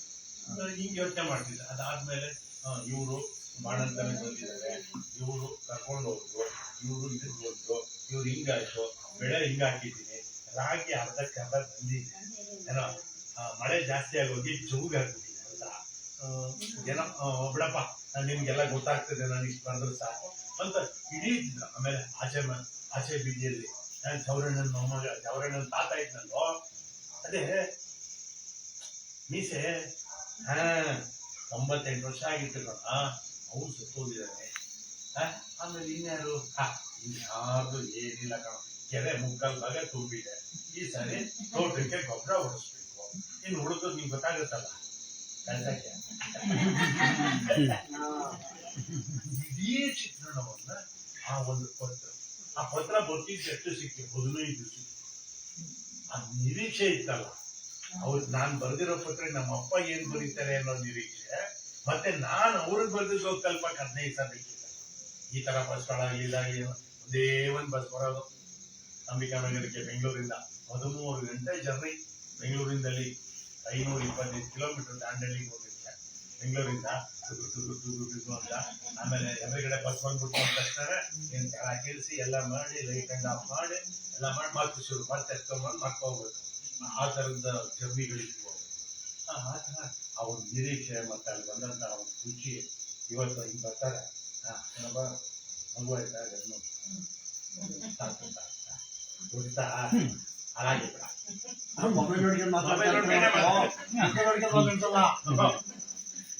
ಮುಖ ನೋಡುವುದೇ ನೋಡಿ ಯಾವ ರೀತಿ ಹಾಗಾಗಿ ತುಂಬಾ ಮನಸ್ಸಿಗೆ ಹೃದಯಕ್ಕೆ ನಾಟುವಂತ. ಇವತ್ತಿಲ್ಲೇನೋ ಒಂದು ಮೆಸೇಜ್ ಓದ್ಬಿಟ್ಟು ಸುಮ್ಮನೆ ಆಗ್ಬಿಟ್ಟಿದೆ. ಪತ್ರ ಬಂದಿರುವಂತಹ ನೋಡ್ಕೊಂಡು ಓದ್ತಾ ಇದ್ರೆ ಆ ವ್ಯಕ್ತಿನೇ ಅಲ್ಲಿ ಬಂದೇನೋ ಅನ್ನುವಂಥದ್ದು. ಮತ್ತೆ ಅದನ್ನ ಓದ್ತಾ ಹಂಗೆ ರೇಗೋಸ್ಕೊಳ್ಳೋದು. ಎಷ್ಟೋ ಜನರು ನೋಡಿದ್ದೀನಿ ಆ ಪತ್ರಿಕೆಗಳನ್ನ, ನಿಮಗೆಲ್ಲ ಇರೋದ್ರಿಂದ. ಹಾಗಾಗಿ ನಿಮ್ಮಲ್ಲೆಲ್ಲ ಒಂದು ವಿನಂತಿ, ಆದಷ್ಟು ಮಕ್ಕಳಲ್ಲಿ ಈ ಪತ್ರ ಬರೆಯೋ ಇದನ್ನ, ಮತ್ತೆ ಎಲ್ಲ ಈ ಸಣ್ಣ ಪುಟ್ಟ ಯಾವುದೇ ಕಾರ್ಯಕ್ರಮ ಇರಲಿ, ಭಜನೆ ಇರಲಿ, ಹೆಣ್ಮಕ್ಳಿಗೆ ಏನು ಇದು ಮಾಡ್ತೀರಲ್ಲ ಅಲ್ಲಿ ಕರ್ಕೊಂಡು ಹೇಗಾದ್ರೂ ಒಂದು ಇದರ ರೂಟ್ ಆ ರೂಟ್ ಹುಡುಕಿ, ವಯಸ್ಸಾದವ್ರು ನಾವೆಲ್ಲ ಒಂದು ರೂಟ್ ಹುಡ್ಕೊಂಡು. ನಾನು ಆವಾಗಲೇ ಹೇಳಿದೆ, ನಾನು ಊಟ ಮಾಡ್ಬೇಕಾದ್ರೆ, ತಿಂಡಿ ತಿನ್ಬೇಕಾದ್ರೆ, ಇದು ಮಾಡ್ಬೇಕಾದ್ರೆ TV ಆಫ್ ಮಾಡ್ಬಿಡ್ತೀನಿ ಅಂತ. ಈ 3 ವರ್ಷದ ನನ್ನ ಮೊಮ್ಮಗ ಅವನೇ ಟಿವಿ ಆಫ್ ಮಾಡ್ಬಿಡ್ತಾನೆ. ಊಟಕ್ಕೆ ಕೂತ್ಕೊಂಡ ತಕ್ಷಣ ನಾವು ಎಲ್ಲ ರಿಮೋಟ್ ಅಂದ ತಕ್ಷಣ ಅವನು ಇಲ್ಲಿದೆ ತಾತ ಅಂದ್ಬಿಟ್ಟು ಅಲ್ಲಿ ಇಟ್ಬಿಟ್ಟು ಬಂದು ಚಕ್ರ ಬಂದು ಹಾಕೊಂಡು ಕೆಳಗಡೆ ಕೂತ್ಕೊಂಡ್ಬಿಡ್ತಾನೆ. ಟೇಬಲ್ ಮೇಲೂ ಕೂರ್ತಾನೆ. ಟೇಬಲ್ಲು ಕೈಯಲ್ಲಿ ಹಾಕದೇ ಇದ್ದಾಗ ಇದ್ದೇ ಇದೆ. 70-75 ವರ್ಷಕ್ಕೆ ಇದ್ದೇ ಇದೆ, ಅನಿವಾರ್ಯ. ಅದಕ್ಕೆ ಮುಂಚೆ ನೆಲದ ಮೇಲೆ ಕೂತ್ಕೊಂಡು ಊಟ ಮಾಡುವಂಥದ್ದು ಇಂಥ ವಿಷಯಗಳನ್ನ. ಆಮೇಲೆ ಹೆಂಗಿದೆ, ಊಟ ಆಗಿದೆಯಾ, ರುಚಿ ಇದೆಯೇನೋ ಹಂಗೆ ತಿನ್ಸೋದು ಕಲ್ಸಿ. ಚೂರು ರುಚಿ ನೋಡಿ ತಿನ್ಲಿ. ಅವು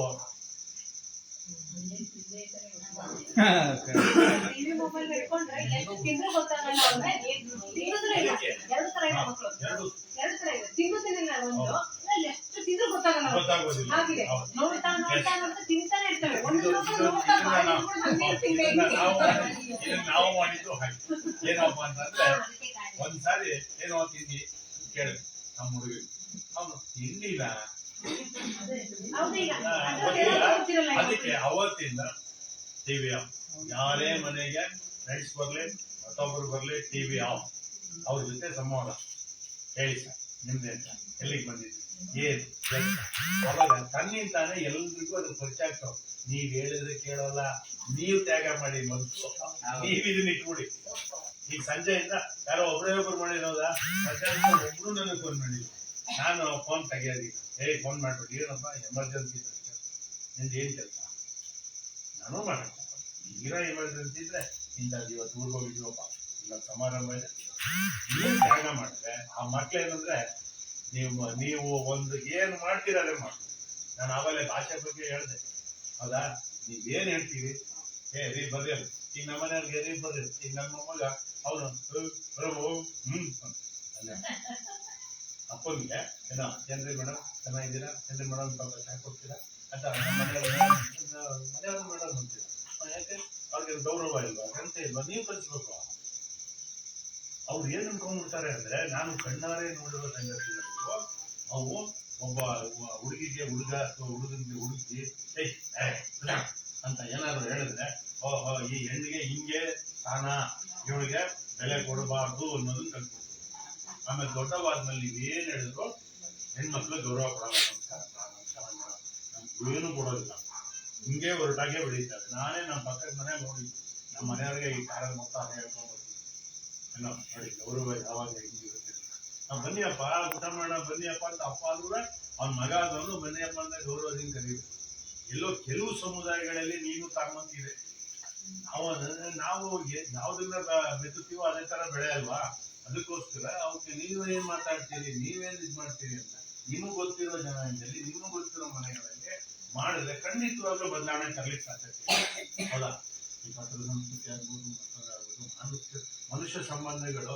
ನಾನು ಆಗ್ಲೇ ಹೇಳಿದೆ, ನಾವು ಬೆಂಗಳೂರಿನ LP ಶಾಸ್ತ್ರಿ, ಹೇಳಿದ್ದೆ ಹನುಮಂತ ಶೆಟ್ಟಿ. ಇನ್ನೂ ಮಜಾ ಅಂದ್ರೆ ಭದ್ರಣ್ಣ, KG ಭದ್ರಣ್ಣನವ್ರ ಅಂತೀವಿ. ಈ ಕರೋನಾ ಟೈಮ್ ಅವ್ರು ಎಂತ ಆತ್ಮೀಯತೆ ಅಂದ್ರೆ, ಬೆಡ್ ಮೇಲೆ ಮಲಗಿದ್ದಾರೆ ಅವರು.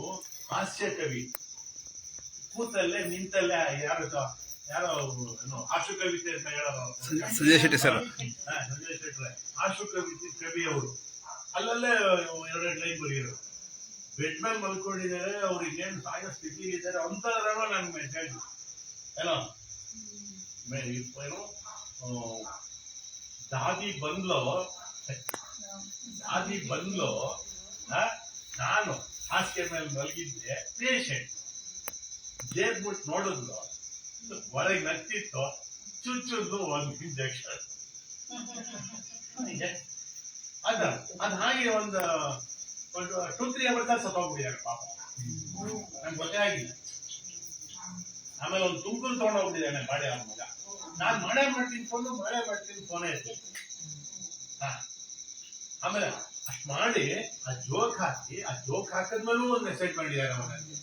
ನಾನು ಬೆಡ್ ಮೇಲೆ ಇದ್ದೀನಿ, ಏನೋ ಇದು ಹೇಳಿದ್ದಾರೆ ನಿಮಗೆ, ನ್ಯೂಮೋನಿಯಾ ಅಂತ ಏನೋ ಹೇಳಿದ್ದಾರೆ, ಏನಾದ್ರು ಸಾಧ್ಯವಾದ್ರೆ ಮತ್ತೊಮ್ಮೆ ಭೇಟಿ ಆಗೋಣ ಬಾಯ್ ಟಾಟಾ ಅಂತ. ಎಂಥ ಇದು ತುಂಬಾ ಅಂದ್ರೆ ತುಂಬಾ ಆತ್ಮೀಯ ಬೇಸುಗೆ ನನಗೆ. ಏನೋ ಅವರು ಇದನ್ನೆಲ್ಲ ಪತ್ರಿಕೆಗಳೆಲ್ಲ ಮತ್ತೆ ಲೇಖನಿಗಳು ಇರೋ ಒಮ್ಮೆ ಇರೋರ್ಗು ಈ ಸಂಚಿಕೆಯಲ್ಲಿ ಅವ್ರ ಲೇಖನಿಗಳು ಬರ್ತಾ ಇದ್ವು. ಆಮೇಲೆ ನಾನೊಂದ್ಸರಿ ವಿಜಯಪುರಕ್ಕೆ ಹೋಗಿದ್ದಾಗ ಅವರು ಸ್ವತಃ ಒಂದು ಇದನ್ನ ನೆನಪಿನ ಕಾಣಿಕೆನ ಅವ್ರ ಕೈಯಲ್ಲೇ ಮಾಡಿ ಅಲ್ಲಿ ತಂದು ಕೊಟ್ಟು ನನ್ನ ಸನ್ಮಾನ ಬೇರೆ ಮಾಡಿದ್ರ. ಅಷ್ಟು ಆತ್ಮೀಯತೆ ಮನುಷ್ಯ. ಈ ಪತ್ರ ಸಂಸ್ಕೃತಿ ಎಲ್ಲಿಯ ವಿಜಾಪುರ, ಹೌದಾ? ನಾವ್ ಇಲ್ಲಿದ್ದೀವಿ, ವಿಜಾಪುರ ಹೇಳಿದೆ, ಹೌದಾ? ನಾವು ಮರೆಯಕ್ ಸಾಧ್ಯನೇ ಇಲ್ಲ. ಅವ್ರಿಗೆ ಸುಮ್ಮನೆ ಹೆಸರು ಹೇಳಿದ್ರೆ ಅವ್ರ ಅಡ್ರೆಸ್ ಎಲ್ಲ ಹೇಳ್ಬಿಡ್ತೀವಿ. ಅಂದ್ರೆ ಅಷ್ಟು ಇದು ಪತ್ರ. ಆಮೇಲೆ ಯಾವ್ದಾರು ಲೆಟರ್ ಬಂತು ಅಂದ ತಕ್ಷಣ ಅದ್ ಮೇಲ್ಗಡೆ ಕವರ್ ನೋಡ್ತಂಗೆ ಅಡ್ರೆಸ್ ಬರ್ತಿರೋದು ನೋಡ್ತಂಗೆ ಹೇಳ್ತೀವಿ. ಅವ್ರ ಇದ್ಗಡೆ ಏನು ಬರ್ತಿರಲ್ಲ. ಇದು ಜಯಂತಿ ಚಂದ್ರಶೇಖರ್, ಇದು ಪ್ರೇಮ ಮೇಡಮ್, ಇದು ಯಾರೋ ಪ್ರಶಾಂತ್ ಅವ್ರದ, ಇದು ಇಂಥ ಸಂಸ್ಕೃತಿ ಎಲ್ಲ ಹೇಳ್ಬಿಡ್ತೀನಿ. ನಮ್ಮ ಮನೆಯವ್ರನ್ನ ಇರ್ತಾರೆ ಏನೋ, ಯಾಕಂದ್ರೆ ಅದು ಪರಿಚಯ ಆಗಿದೆ. ಅಂದ್ರೆ ಒಂದು ಆತ್ಮೀಯತೆ ಬೆಳೆದಿರುತ್ತೆ. ನೆನ್ನೆ ನೀವು ಪ್ರಶಾಂತ್ ಸರಿ ಬರ್ತಿರೋ ಪತ್ರ ಮೋಸ್ಟ್ಲಿ ನಮ್ಗೆ ಕೊಡಿ, ನಾವು ಕೊಡ್ತೀವಿ, ತಿಳ್ಕೊಂಡಿರ್ತೀವಿ. ಇವತ್ತು ಪ್ರಶಾಂತ್ ಈಗ ಪ್ರಶಾಂತ್ ನೋಡಿ ಇವ್ರೇ ಅಲ್ಲಿ ಬಂದ್ಬಿಟ್ಟು 10 ಪುಟ ಬರೀತಾರೆ. 10 ಪುಟ ಏನಾದ್ರು ಪ್ರಿಂಟ್ ಮಾಡಕ್ ಆಗತ್ತೆ? ಅಷ್ಟು ಇಲ್ಲೂ ಬರಿತಾ ಇದ್ರು ಅವರು. ಪ್ರತಿಯೊಂದು ನೀಟಾಗಿ ಎಲ್ಲಾನು ಇವ್ರೇನೋ 2 ಪೇಜ್ ಮುಗಿಸಿದ್ದಾರೆ. ಹಾಗಾಗಿ ಇಷ್ಟು ಇದು ಏನು ಅನುಭವಗಳ ಮೂಟೆ ಸಿಕ್ಕಾಪಟ್ಟೆ ಇದೆ. ಇನ್ನು 3-4 ಪ್ರೋಗ್ರಾಮ್ ಎಲ್ಲ ಕಲಿತಾ ಹೋದಷ್ಟು ಈಗ ನಾನು ಏನಪ್ಪಾ ಅಂತಂದ್ರೆ, ನಿಮ್ಮಲ್ಲಿ ಯಾರಾದ್ರೂ ನಿಮ್ಮ ಪತ್ರದಿಂದ ಒಂದೇ ಒಂದು ಹೇಳ್ಬಿಡ್ತೀನಿ, ಏನೋ ನೆಗೆಟಿವ್ ಅಂದ್ರೆ ನಮಗೆ ಉಲ್ಟಾ ಹೊಡೆದಂತ ಪ್ರಸಂಗಗಳು ಎಲ್ಲ ಹೇಳ್ಬಿಡ್ತೀನಿ. ಒಬ್ರು ಸುಮಾರು ಒಂದು 4-5 ವರ್ಷ ನನ್ನ ಪತ್ರ ಸಂಸ್ಕೃತಿಯಲ್ಲಿ ಪತ್ರ ಬರ್ಕೋತಿದ್ರು, ವಿಚಾರಗಳೆಲ್ಲ ವಿನಿಮಯ ಆಗ್ತಿತ್ತು. ಆ ಹುಡುಗರಿಗೆ ಮದುವೆ ಫಿಕ್ಸ್ ಆಯ್ತು. ಸರಿ, ಅವನು ಒಂದು ಸಹಾಯಕ್ಕಾಗಿ ಒಂದು ಪತ್ರ ಬರ್ದ, ಹೀಗೆ ಒಂದು ಸ್ವಲ್ಪ ಸಹಾಯ ಮಾಡಿ ಅಂತ. ಸರಿ, ನಾನು ಇದೊಂದು 15-20 16 ವರ್ಷ ಆಗಿರ್ಬೋದು. ನಾನು ನನ್ನ ಹತ್ರ ಇದ್ದೆಲ್ಲರೂ ಕೂಡಿ ಕಳಿಸಿ 5,000 ರೂಪಾಯಿನ ಆ ವ್ಯಕ್ತಿ ಕಳಿಸಿ ಎಲ್ಲ ಆಯ್ತು. ಆಮೇಲೆ ಪತ್ರಿಕೆ ಬಂತು. ಪತ್ರಿಕೆ ಎಲ್ಲಿ ಮದುವೆ? ಧರ್ಮಸ್ಥಳ. ನಾನು ಧರ್ಮಸ್ಥಳ ನೋಡ್ಬೋದಲ್ಲ, ಮದುವೆಗೂ ಅಟೆಂಡ್ ಮಾಡ್ಬೋದಲ್ಲ ಅಂತ ಬಸ್ ಆಗ್ತದೆ. ಹೋದೆ ಧರ್ಮಸ್ಥಳ ಅಂದ್ರೆ ಹುಡುಕ್ತೀನಿ ಮಂಜುನಾಥ ದೇವರು ಇಲ್ಲ, ಇವನು ಇಲ್ಲ. ಅವತ್ತಿನ ಪತ್ರನೂ ಇಲ್ಲ. ಆದ್ರೆ ಅವನ ಹಳೆ ಪತ್ರಗಳ ನನ್ನ ಹತ್ರ ಹೋಗ್ತದೆ. ನಾನೇನು ದಿವಸ ಆಯ್ತು. ಇನ್ನು ಅದೇ ತರ ಮಗಳು ಮದುವೆ ನಾನು ಮಾಡಿ ಅವರು 10-12 ವರ್ಷದ ಪರಿಚಯ. ಇಲ್ಲ ಅನ್ನಕ್ಕಾಗಿಲ್ಲ ನನಗೆ. ನಾನು ಹೆಂಡತಿ ಗೊತ್ತಿಲ್ಲ, ನಾನು ಹೇಳಬಾರ್ದು, ಬೇರೆಯವ್ರ ಸಹಾಯ ಮಾಡೋದು ಹೇಳ್ಬಾರ್ದು. ಅವ್ರು ಇವತ್ತಿನವರೆಗೂ ಪತ್ರ ಆಗಿಲ್ಲ, ಸಂಪರ್ಕ ಅದೇ ಏನಾಗ್ತದೆ, ಒಂದು ಒಳ್ಳೆಯತನವನ್ನ ದುರುಪಯೋಗ ಪಡಿಸೋದು, ಅವರಿಗೆ ಅಸಹಾಯಕರ ಹಾಗೆ ಮಾಡೋದು ಎಲ್ಲಿ ಇಂಥ ಒಂದು 7-8 ಗಟ್ಟಿಗಳು ನಮ್ಮ ಪತ್ರ ಸಂಸ್ಕೃತಿಯಲ್ಲಿ ಕೆಲವಕ್ಕೇನು ಮಾಡಕ್ ಆಗೋದು. ಕೆಲವು ಕೊಟ್ಟು 10-12 ವರ್ಷ ಆದ್ರೂ ಎದುರುಗಡೆ ಇದ್ರು ಮಾತೇ ಆಡಲ್ಲ, ದುಡ್ಕೊಂಡು ಇಟ್ಕೊಂಡ್ಬಿಟ್ಟು. ಅವಾಗ ನಾವೇನು ಅನ್ಕೋಬೇಕು ಅಂದ್ರೆ, ಆಗ್ಲೇ ಧ್ಯಾನ ಹೇಳ್ದ ಯಾವ್ದೋ ಜನ್ಮದಲ್ಲಿ ಅವ್ರ ಹತ್ರ ನಾನು ಸಾಲ ಮಾಡಿದ್ದೆ, ಬದುಕವ್ರು ನನ್ನ ಹತ್ರ ತಗೊಂಡಿದ್ದಾರೆ ಅಂತ ಹೇಳಿ ಸಮಾಧಾನ ಮಾಡ್ಕೊಂಡು ಅವ್ರು ನಮ್ ಸಮಾಜಕ್ಕೆ ಬರೋಲ್ಲ, ಮತ್ತೆ ನಮಸ್ಕಾರ ಅನ್ಕೊಂಡು ಮಾಡಿದ್ರು. ಹೀಗಾಗಿ ಇನ್ನೆಲ್ಲಿ ಯಾವ್ದಾದ್ರು ನನ್ನ ಹತ್ರ ಸುಮಾರು ಈ ಪತ್ರದಿಂದ, ಆಮೇಲೆ ಪತ್ರದಿಂದ ಎಂತ ಅದ್ಭುತ ಒಂದು ಇದಾಗಿದೆ ಅಂತಂದ್ರೆ ಅನುಕೂಲಗಳು. ನಾನು ಈ ಪತ್ರ ಬರೀತಾ ಇದ್ದಪ್ಪ, ವೆಂಕಪ್ಪ ಬಂಗೇರ ಮಳಲಿ ಅಂತ, ಅವನು ನನ್ನ ಸಂಪರ್ಕದಲ್ಲಿ ಇಲ್ಲ ಈಗ. ಅವನಿಂದ ಒಂದು ಕತೆ ಹುಟ್ಟು, ಅವನ್ ಪತ್ರ ಬರೆದು ಅವ್ನು ನನ್ನ ಪತ್ರ ಬರ್ದ ಒಂದ್ ದಿವಸ. ಇಕ್ಕಿದೆಲ್ಲ ವಿಚಾರ ಎಲ್ಲ ಮಹಾಭಾರತ ರಾಮಾಯಣ ಅದು ಬಹಳ ಚೆನ್ನಾಗಿ ತಿಳ್ಕೊಂಡಿದ್ದ. ನಾನು ಬಹಳ ಬುದ್ಧಿವಂತ ಅನ್ಕೊಂಡಿದ್ದೆ. ಆದ್ಮೇಲೆ ಬರೆದಾಗ ಒಂದ್ ದಿವಸ ಏನಾಯ್ತು, ಒಂದು ಪತ್ರ ಬಂದಿದ್ದೇನು ಸರ್, ಇದು ನನ್ನ ಕೊನೆಯ ಪತ್ರ. ನಾನು ನನ್ನ ಡಿಗ್ರಿ ಕಂಪ್ಲೀಟ್ ಮಾಡಿದ್ದೇನೆ, ಎಲ್ಲೂ ಕೆಲಸ ಸಿಕ್ಕಿಲ್ಲ, 1-1.5 ವರ್ಷ ಆಯ್ತಾ ಬಂತು. ಇನ್ನು ಬೇರೆ ಏನೋ ದಾರಿ ಕಾಣ್ತಾ ಇಲ್ಲ ನನಗೆ, ನಾನು ಸೂಸೈಡ್ ಮಾಡ್ಕೊಂಡ್ಬಿಡ್ತೀನಿ ಅಲ್ಲೋ. ಅದಕ್ಕೆ ಅದ್ರ ಮುಂಚೆ ನಿಮ್ಗೊಂದು ಪತ್ರ ಬರ್ಕೊಡ್ತೀನಿ ಅಂತ ಒಂದು ಪತ್ರ. ನಾನು ತಕ್ಷಣ ಅವಾಗ ಈ ತರ ಫೋನ್ ಗಿನ್ನೆಲ್ಲ ಇಲ್ವಲ್ಲ, ತಕ್ಷಣ ಒಂದು ಫೋನ್ ನೋಡಿ, ಇದೋಡು ಅವ್ನ ಫೋನ್ ನಂಬರ್ ಏನಿಲ್ಲ. ತಕ್ಷಣ ಅವನು ಫೋನ್ ಒಂದು ಕಾರ್ಡ್ ಬರಲಿ, ನೋಡಪ್ಪ ಈ ಆತ್ಮಹತ್ಯೆ ಅನ್ನೋ ಪದನ್ನ ಪಕ್ಕಕ್ಕಿಟ್ಟು, ನಿನಗೆ ಎಷ್ಟು ದುಡ್ಡು ಬೇಕೀಗ ನಾನು ಕಳಿಸ್ತೀನಿ. ನೀನು ಯಾವ್ದಾದ್ರು ಕೆಲಸ, ಯಾವುದೇ ತರದಾದ್ರೂ ಕೆಲಸ ಮಾಡಕ್ಕೆ ರೆಡಿ ಇದ್ರೆ ನಾನು ಕೆಲಸ ಕೊಡಿಸ್ತೀನಿ. ಈ 3 ಪಾಯಿಂಟ್ ಬರೆದು ಅವನಿಗೆ ಕಾರ್ಡ್ ಹಾಕ್ದೆ. ಅವನು ದುಡ್ಡು ಕೇಳಲಿಲ್ಲ. ಈ 3ನೇ ಪಾಯಿಂಟ್ ಹಾಕಿದ್ನಲ್ಲ, ಯಾವುದೇ ತರದ ಕೆಲಸ ಆದ್ರೂ ಮಾಡೋದಾದ್ರೆ ಸಿದ್ಧನಾದ್ರೆ ಕೊಡಿಸ್ತೀನಿ ಅಂತ, ಅದಕ್ಕೆ ಬರ್ದ. ಯಾವ್ದೇ ತರದ ಕೆಲಸ ಆದ್ರೆ ಏನ್ ಸರ್, ಅವನ ಆತ್ಮಹತ್ಯೆ ಪಕ್ಕಕ್ಕೆ ಇಟ್ಬಿಟ್ಟ. ನನ್ನ ಕತೆಗೆ ಎಷ್ಟು ಮಜಾ ಇದೆ ಅಂತ, ಎಷ್ಟು ಒಂದೊಂದು ನಮ್ಗೆ ಇನ್ಸ್ಪಿರೇಷನ್ ಆಗ್ತದೆ.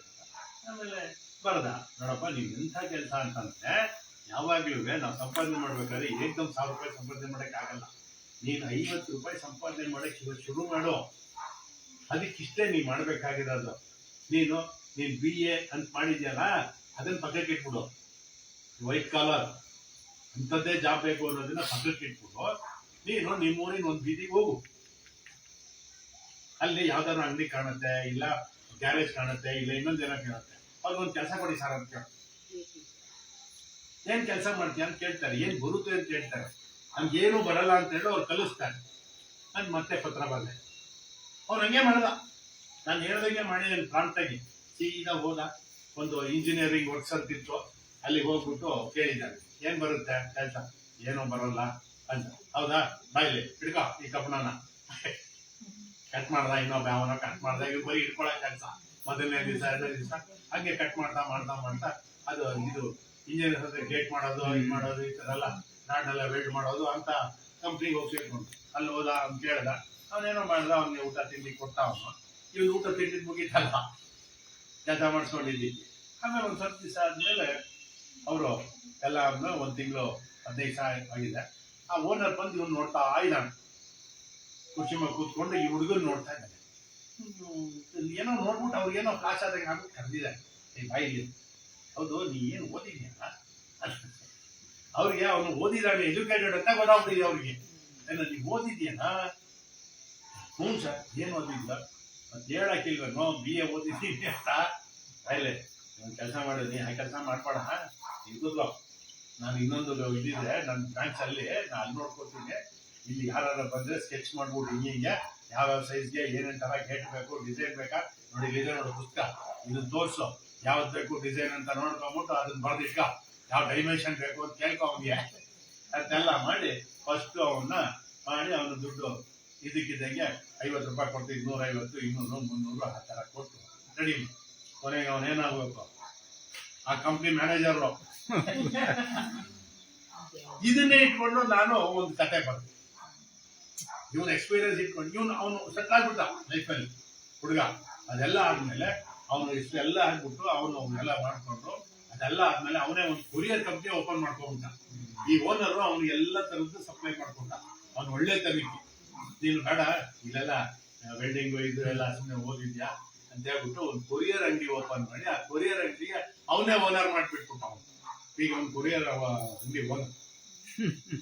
ಅವ ಹೆಂಗಪ್ಪ ಬೆಂಡಿಯರ ಮಳಲಿ ಅಂತ ಎಷ್ಟು ಚೆನ್ನಾಗಿ ಅದ್ಭುತವಾಗಿ ಅವ್ನ ಫೈಲ್ ತೆಗೆದು ನೋಡಿದ್ರೆ ಇವತ್ತು ಎಂತ ಅದ್ಭುತವಾದ ಪ್ರತಿಭೆ ಅನ್ಸುತ್ತೆ.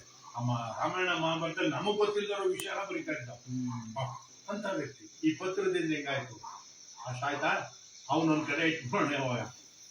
ಅದರಿಂದ ನಾನೇನ್ ಮಾಡಿದೆ, ಒಂದು ಬೆಳಕಿನ ಕಿಂಡಿ ಅಂತ ಇದೇ ಕಥೆಯನ್ನ ಒಂದು ಚೌಕಟ್ಟು ಮಾಡ್ಬಿಟ್ಟು ತುಷಾರದಲ್ಲಿ ಕಳಿಸಿದೆ. ಅದು ಪ್ರಕಟ ಆಯ್ತು.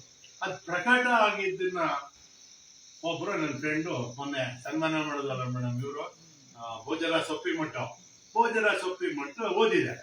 ಆ ಕತೆ ಓದ್ಬಿಟ್ಟು ತುಂಬಾ ಚೆನ್ನಾಗಿದೆ ಅಂತ. ಪಕ್ಕದ ಮನೆಯಲ್ಲಿ ನನ್ನ ಫ್ರೆಂಡ್ ಕೊಪ್ಪಳದವನು, ಅವನು ಮಂಡಲಗಿರಿ ಅಂತಿದೆ, ಅಲ್ಲಿ ಅವ್ನ ಟೀಚರ್ ಜೂನಿಯರ್ ಇದು ತರಬೇತಿ ಅಧಿಕಾರಿ ಇದ್ದಾರೆ. ಅವರು ಓದ್ಬಿಟ್ಟು ಪಕ್ಕದ ಮನೆ ಹುಡುಗನ್ಗೆ, ಬಾಯಲ್ಲಿ ಒಂದ್ 5 ನಿಮಿಷ ಇದೊಂದು ಕತೆ ಓದ್ಬಿಡು, ನಮ್ಮ ಮಾಸ್ಟರ್ ಬರ್ದವ್ರೆ, ನಮ್ಮ ಇದು ಸರ್ರು ಅಂತ ಅವನು ಕೊಟ್ಟಿದ್ದಾರೆ. ಆ ಹುಡುಗ ಎಂತವನಿದ್ದ ಅಂದ್ರೆ, ಹಬ್ಬ ಮಾಡಿದ್ದು ಬೇಕಾದಷ್ಟಿದೆ, ಕಾಲ ಕೊಡ್ತೀವಿ ಎಲ್ಲೋ ಅಂತ ಉರ್ಕೊಂಡು ತಿನ್ಕೊಂಡು ಕೂತಿದ್ನಂತೆ. ಈ ಕತೆ ತಗೊಂಡು ಓದಿದ್ದಾನೆ. 5 ನಿಮಿಷ ಓದಿರೋದವನು ಓದ್ಬಿಟ್ಟು ಇವತ್ತಿಗೆ ಬಂದಿದ್ದಾನೆ. ಸರ್ ಇನ್ಮೇಲೆ ನಮ್ಮ ಅಪ್ಪ ಅಮ್ಮ ರಾಶಿ ಏನು ಮುಗಿದಿಲ್ಲ ಸರ್, ನಾಳೆ ನಾನು ಕೆಲ್ಸಕ್ಕೆ ಹೋಗ್ತೀನಿ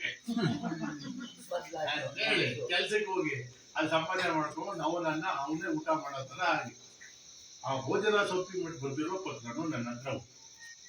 ಆ ಹುಡುಗ ಬದಲಾವಣೆ ಆಗಿದ್ದು ನಿಮ್ ಕತೆ ಓದ್ಲಿ ಅಂತ. ಹೀಗೆ ಸಮಾಜದಲ್ಲಿ ಈ ತರ ಬದಲಾವಣೆನೂ ಆಗ್ಬೋದು, ಅದು ಹೌದಾ, ಋಣಾತ್ಮಕವೂ ಆಗ್ಬೋದು, ಋಣಾತ್ಮಕವಾಗೂ ಆಗ್ಬೋದು, ಎರಡೂ ಆಗ್ಬೋದು. ಅಂತಹ ವಿಶೇಷವಾದ ವ್ಯಕ್ತಿಯನ್ನ ಈ ಪತ್ರದಿಂದ ಬಹಳಷ್ಟು ಇದಿದ್ದಾವೆ. ಬೇಕಾದಷ್ಟು ಪುಸ್ತಕಗಳೆಲ್ಲ ಬಂದಿದ್ದಾವೆ.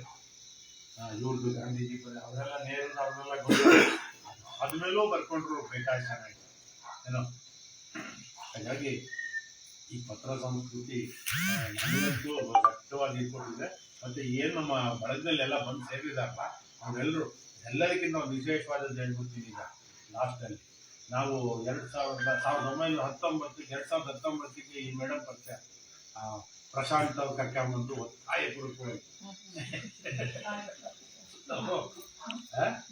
ಅಲ್ಲೊಂದು ಕಾರ್ಯಕ್ರಮ ಮಾಡ್ತಾರೆ, ಬಹಳ ಚೆನ್ನಾಗಿರುತ್ತೆ, BRP ನಲ್ಲಿ ದಾಣೆಗಳು ಅಂತ ಪತ್ರ ಸಂಸ್ಕೃತಿ, ಹೋಗೋಣ ಬನ್ನಿ ಅಂತ ಇವ್ರನ್ನ ಹೊಸಮುಖಿನ ಇವ್ರೆಲ್ಲ ಏನಿದೆ ಎಂತ ಕಾರ್ಯಕ್ರಮ ಕರ್ಕೊಂಡು ಹೋಗ್ತೀರಾ ಏನ ಅಂತ ಇವ್ರನ್ನ ಬೈಕೊಂಡು ಹೋಗಿ ಬಂದಿದ್ದಾರೆ ಅಲ್ಲಿಗೆ.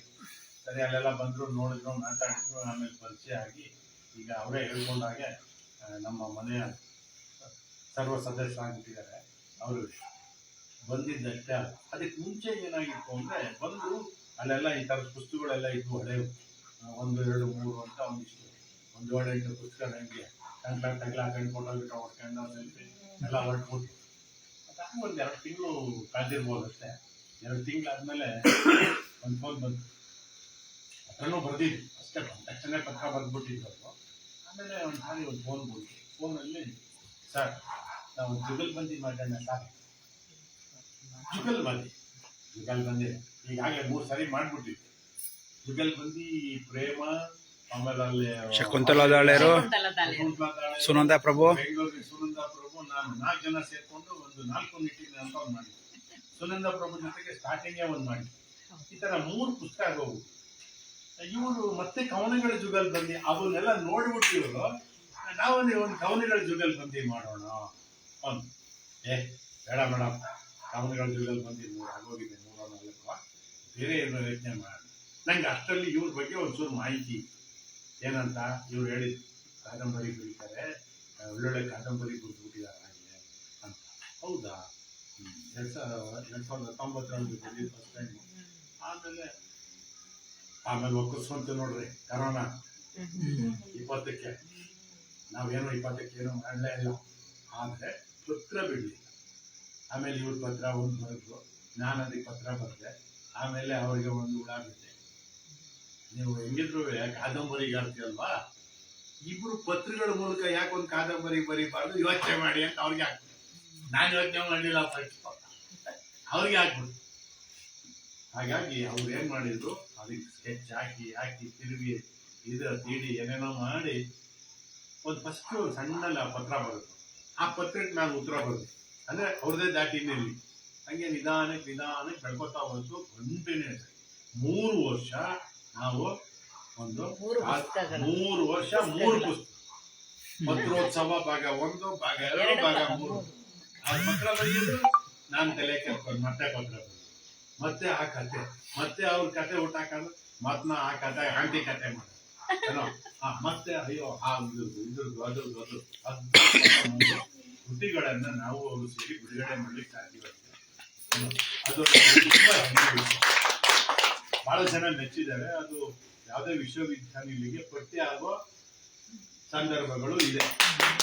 ಮೈಸೂರು ಕಳಿಸ್ಕೊಡ್ಬೇಕಿತ್ತು. ಮೇಲೆ ನಮ್ಮ ಡಾಕ್ಟರ್ TK ಕೆಂಪೇಗೌಡ ಅಂತ ಅಲ್ಲಿ ಕನ್ನಡ ವಿಭಾಗದ ಮುಖ್ಯಸ್ಥರಾಗಿದ್ದರಿಂದ ಅವರು ನಾನು ಶ್ರೀಗಳಾಸಿನ ಒಂದು ಭಾಗವನ್ನ ಅಲ್ಲಿ ಪಠ್ಯದಲ್ಲಿ ಸೇರ್ಸಕ್ಕೆ ಇದು ಮಾಡಿದ್ದಾರೆ. ಅದಕ್ಕೆ ಅವ್ರು ನಿನ್ನೆ ಹೇಳಿದೆ, ಅದಕ್ಕಿಂತ ಅತ್ಯುತ್ತಮವಾದ ಪುಸ್ತಕ ಇದೆ, ಅದನ್ನು ಕರೆಸ್ಕೊಡ್ತೀನಿ. ಅದು ವಿಶ್ವವಿದ್ಯಾಲಯದಲ್ಲಿ ಪಠ್ಯಪುಸ್ತಕ ಅದರ ಒಂದು ಭಾಗ ಆಯ್ಕೆ ಮಾಡಿಕೊಂಡು ಅದನ್ನ ಪಠ್ಯಪುಸ್ತಕಗಳು ಎಲ್ಲ ಅರ್ಹತೆಯನ್ನು ಹೊಂದಿದೆ ಅಂತ. ಹೀಗೆ ಪತ್ರದಿಂದ ನೀವು ಏನು ಮಾಡ್ತೀರಾ ಅನ್ನೋದ್ರ ಮೇಲೆ ಅದು ನಿರ್ಧಾರಗಳನ್ನ ಹೊಂದಿತ್ತು. ಹಂಗಾಗಿ ಸಾಕಷ್ಟು ಅನುಭವಗಳಿದ್ದಾವೆ.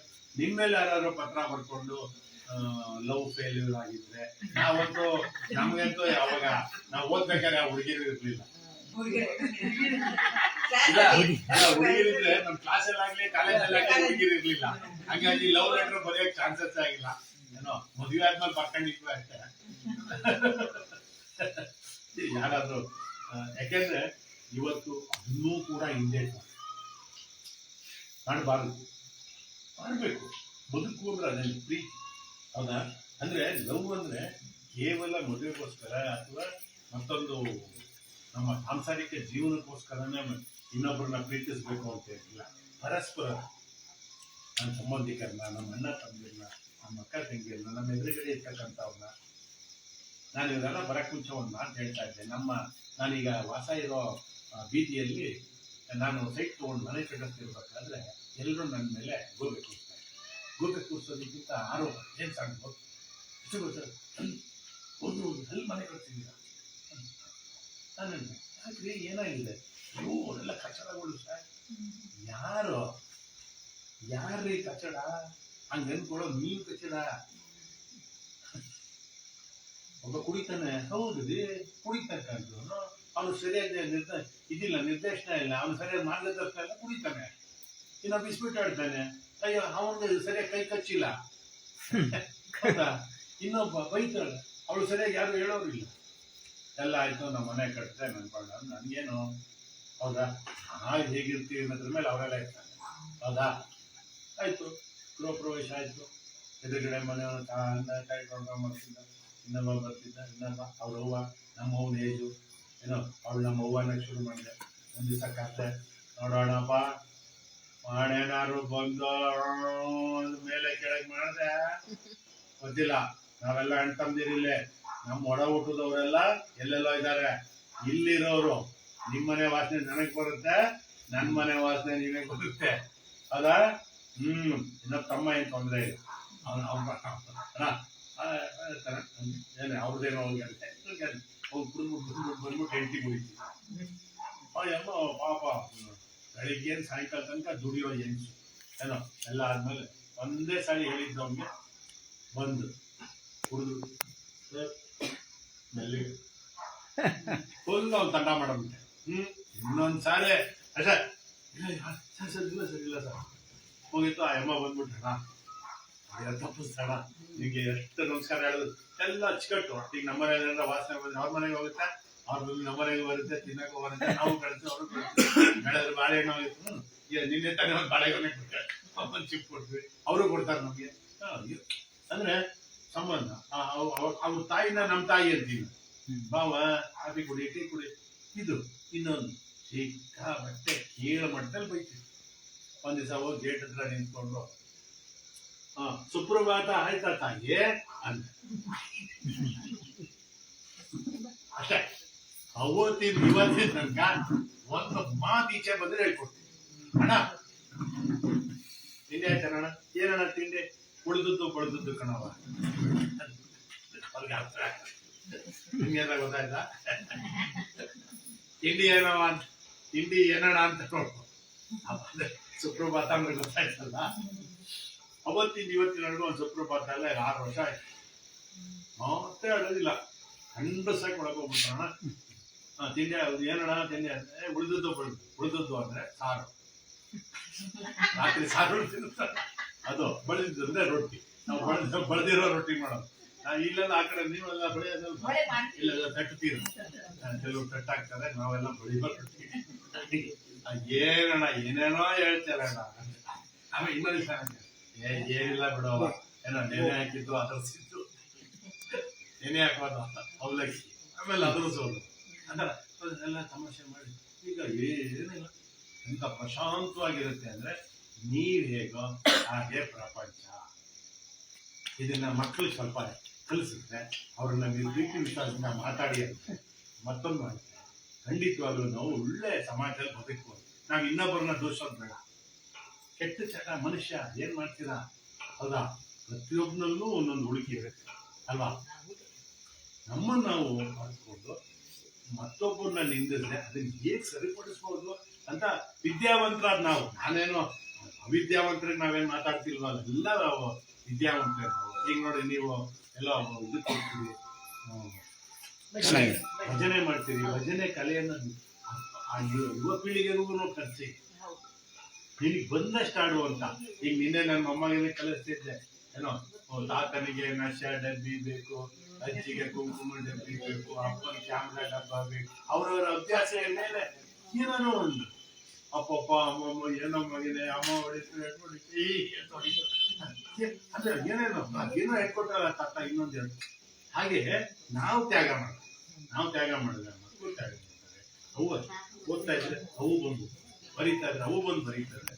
ಆತರ ನಾವು ಒಂದ್ ಸ್ವಲ್ಪ ಪಕ್ಕಕ್ಕೆ ಈ ಮೊಬೈಲ್ ಇಟ್ಟು ಒಂದ್ ಸ್ವಲ್ಪ ನಮ್ಮ ಸಂಸ್ಕೃತಿಯನ್ನ ನಮ್ಮ ಸಂಪ್ರದಾಯವನ್ನ ಎಷ್ಟೋ ಹೆಣ್ಮಕ್ಳಿಗೆ ರಂಗೋಲಿ ಬಿಡಲ್ಲ. ಯಾಕೆಂದ್ರೆ ಅದರಿಂದ ಏನ್ ಉಪಯೋಗ, ವೈಜ್ಞಾನಿಕವಾದ ಉಪಯೋಗ ಅವ್ರಿಗೆ ಹೇಳ್ಬೇಕು. ಹೌದಾ? ರಂಗೋಲಿ ಯಾವುದು ಬೆಣಚಿ ಕಲ್ಲಿನ ಪುಡಿಯಲ್ಲೇ ಬಿಡಬೇಕು. ಅಕ್ಕಿ ಹಸಿಟ್ಟಲ್ಲಿ ಅಕ್ಕಿ ಹಸಿಟ್ಟು ಅಕ್ಕಿಗಳೆಲ್ಲ ಆಹಾರ ಆಗ್ತದೆ, ಅಥವಾ ನೀರಲ್ಲಿ ತೊಳೆದೋಗಿ ಮಣ್ಪಾಲಾಗುತ್ತೆ. ಇದು ಬೆಣಚಿ ಕಲ್ಲಿಯಲ್ಲಿ ಬಿಟ್ಟರೆ ಅದು ಸೂರ್ಯನ ಕಿರಣ ಬಿದ್ದು ಅದ್ರ ಪ್ರತಿಫಲನ ಇರುತ್ತಲ್ಲ, ಅಂದ್ರೆ ರಿಫ್ಲೆಕ್ಷನ್ ಅಂತೀವಿ. ಪ್ರತಿಫಲನವನ್ನ ನಮ್ಮ ಹಜಾರಿಗೆ ಬಿಡುತ್ತೆ. ಆವಾಗ ಆ ಕ್ರಿಯೆ ನಡೆಯುವಾಗ ಅದರಲ್ಲಿರೋ ಅಲ್ಟ್ರಾ ವೈಲೆಟ್ ಕಿರಣಗಳನ್ನ ಹೀರ್ಕೊಂಡು ಆ ಬೆಣಚು ಕಲ್ಲು ನಮ್ಗೆ ಒಳ್ಳೆ ಬೆಳಕನ್ನು ಬಿಡುತ್ತೆ. ಹಾಗಾಗಿ ರಂಗೋಲಿಯನ್ನ ಬಿಡುತ್ತೆ ಮನೆ ಮುಂದೆ. ಮತ್ತೆ ಆ ಬಿಡುವಾಗ ಚುಕ್ಕಿ ಬಿಡ್ತೀರಲ್ಲ ನೀವೆಲ್ಲ, ಇಷ್ಟಿಷ್ಟು ಅಂತ ಹೇಳ್ತೀವಿ. ಎಂತ ಆಧ್ಯಾತ್ಮ! ನನ್ನಿಂದಾನೇ ನಿಮಗೆ ಗೊತ್ತಿಲ್ಲದೆ ನೀವು ಯೋಗ ಮಾಡಿರ್ತೀರ, ಹಿಂಗ್ ನೋಡ್ತೀರಾ, ಹಂಗ್ ನೋಡ್ತೀರಾ, ಎಣಿಸ್ತೀರಾ, ಇದ್ ಮಾಡ್ತೀರಾ, ಹಿಂಗೆ ಬಂಕಾಗೋಯ್ತು ಆಮೇಲೆ ಕೂತ್ಕೊಳ್ತೀರಾ, ಹೇಳ್ತೀರಾ, ಮೇಲೆ ಹೇಳ್ತೀರಾ, ಇದ್ ಮಾಡ್ತೀರಾ. ಎಷ್ಟೊಂದು ವ್ಯಾಯಾಮ ಆಗುತ್ತೆ. ಹೌದಾ? ಇದು ಗೊತ್ತೇ ಇರೋದಿಲ್ಲ. ಅಷ್ಟೊಂದೆಲ್ಲ ವ್ಯಾಯಾಮ ಮಾಡ್ಕೊಂಡು ಅಷ್ಟಾಗ ನೀರ್ ಹಾಕಿ ಆ ನೀರಿನ ದುಡ್ಸೋದ್ರಲ್ಲೇ ನಿಮ್ಗೆ ಒಂದು 10ರಿಂದ 12 ನಿಮಿಷ ವ್ಯಾಯಾಮ ಹೋಗಿರುತ್ತೆ. ಆಮೇಲೆ ಚುಕ್ಕೆ ಇಡೋದು, ಇಳಿಸೋದು ನೋಡಿ ಎಷ್ಟು ತಾಧ್ಯಾತ್ಮ ಧ್ಯಾನ ಮಾಡ್ದಂಗೆ ಆಗೋಯ್ತು. ನೀವು ಅಷ್ಟೊತ್ತುವೆ ರಂಗೋಲೆ ಬಿಟ್ಟು ಅದೆಲ್ಲ ನೋಡಿ ಅದ್ರ ಮಧ್ಯೆ ಒಂದು ಭೂಮಿ ಟೀಚರ್ ಬರೋ ಇಟ್ಟರಲ್ಲಿ ಮಿನಿಮಮ್ 20 ನಿಮಿಷ ಬೇಕು. 20 ನಿಮಿಷ ಧ್ಯಾನದ ಯಾರು ಕೊಡ್ತಾರೆ? ಇದು ನಮ್ಮ ಹೆಣ್ಮಕ್ಳು ಕಲಿಸ್ಬೇಕು. ಗಂಡ್ಮಕ್ಳು ಕಲ್ತ್ಕೊಂಡ್ರು ಚಿಂತೆ. ಅವತ್ತೇನು ಬೇರೆ. ನಾನೇನು ಹೆಣ್ಮಕ್ಳು ಗಂಡ್ಮಕ್ಳು ಅಂತ ಬೇರೆ ಮನೆ ಕಸ ಹೊಡೆಯೋದ್ರಿಂದ, ಮನೆ ಹೊಸೋದ್ರಿಂದ ಆ ಮಕ್ಕಳಲ್ಲಿ ಒಂದು ಸಂಸ್ಕೃತಿಯನ್ನ, ಸಂಸ್ಕಾರವನ್ನ ಬೀರ್ತಿದ್ರೆ. ಮತ್ತೆ ಈ ಭಾಷೆಯಲ್ಲಿ ನಾವು ಪರಸ್ಪರನ ಪ್ರೀತಿಸುವಂತಹ ಗುಣವನ್ನ ರೂಢಿಸ್ಬೇಕಾಗ್ತದೆ. ಹೀಗೆ ಸಾಕಷ್ಟಿದೆ. ಹಾಗಾಗಿ ನಿಮ್ಮಲ್ಲಿ ಯಾರಾದ್ರೂ ಈ ಪತ್ರ ಸಂಸ್ಕೃತಿ ಬಗ್ಗೆ ನಿಮ್ಮದೇ ಆದ ಅನುಭವ ಇದ್ರೆ ಹಂಚ್ಕೊಳ್ಳಿ, ಸಂವಾದ ಮಾಡೋಣ.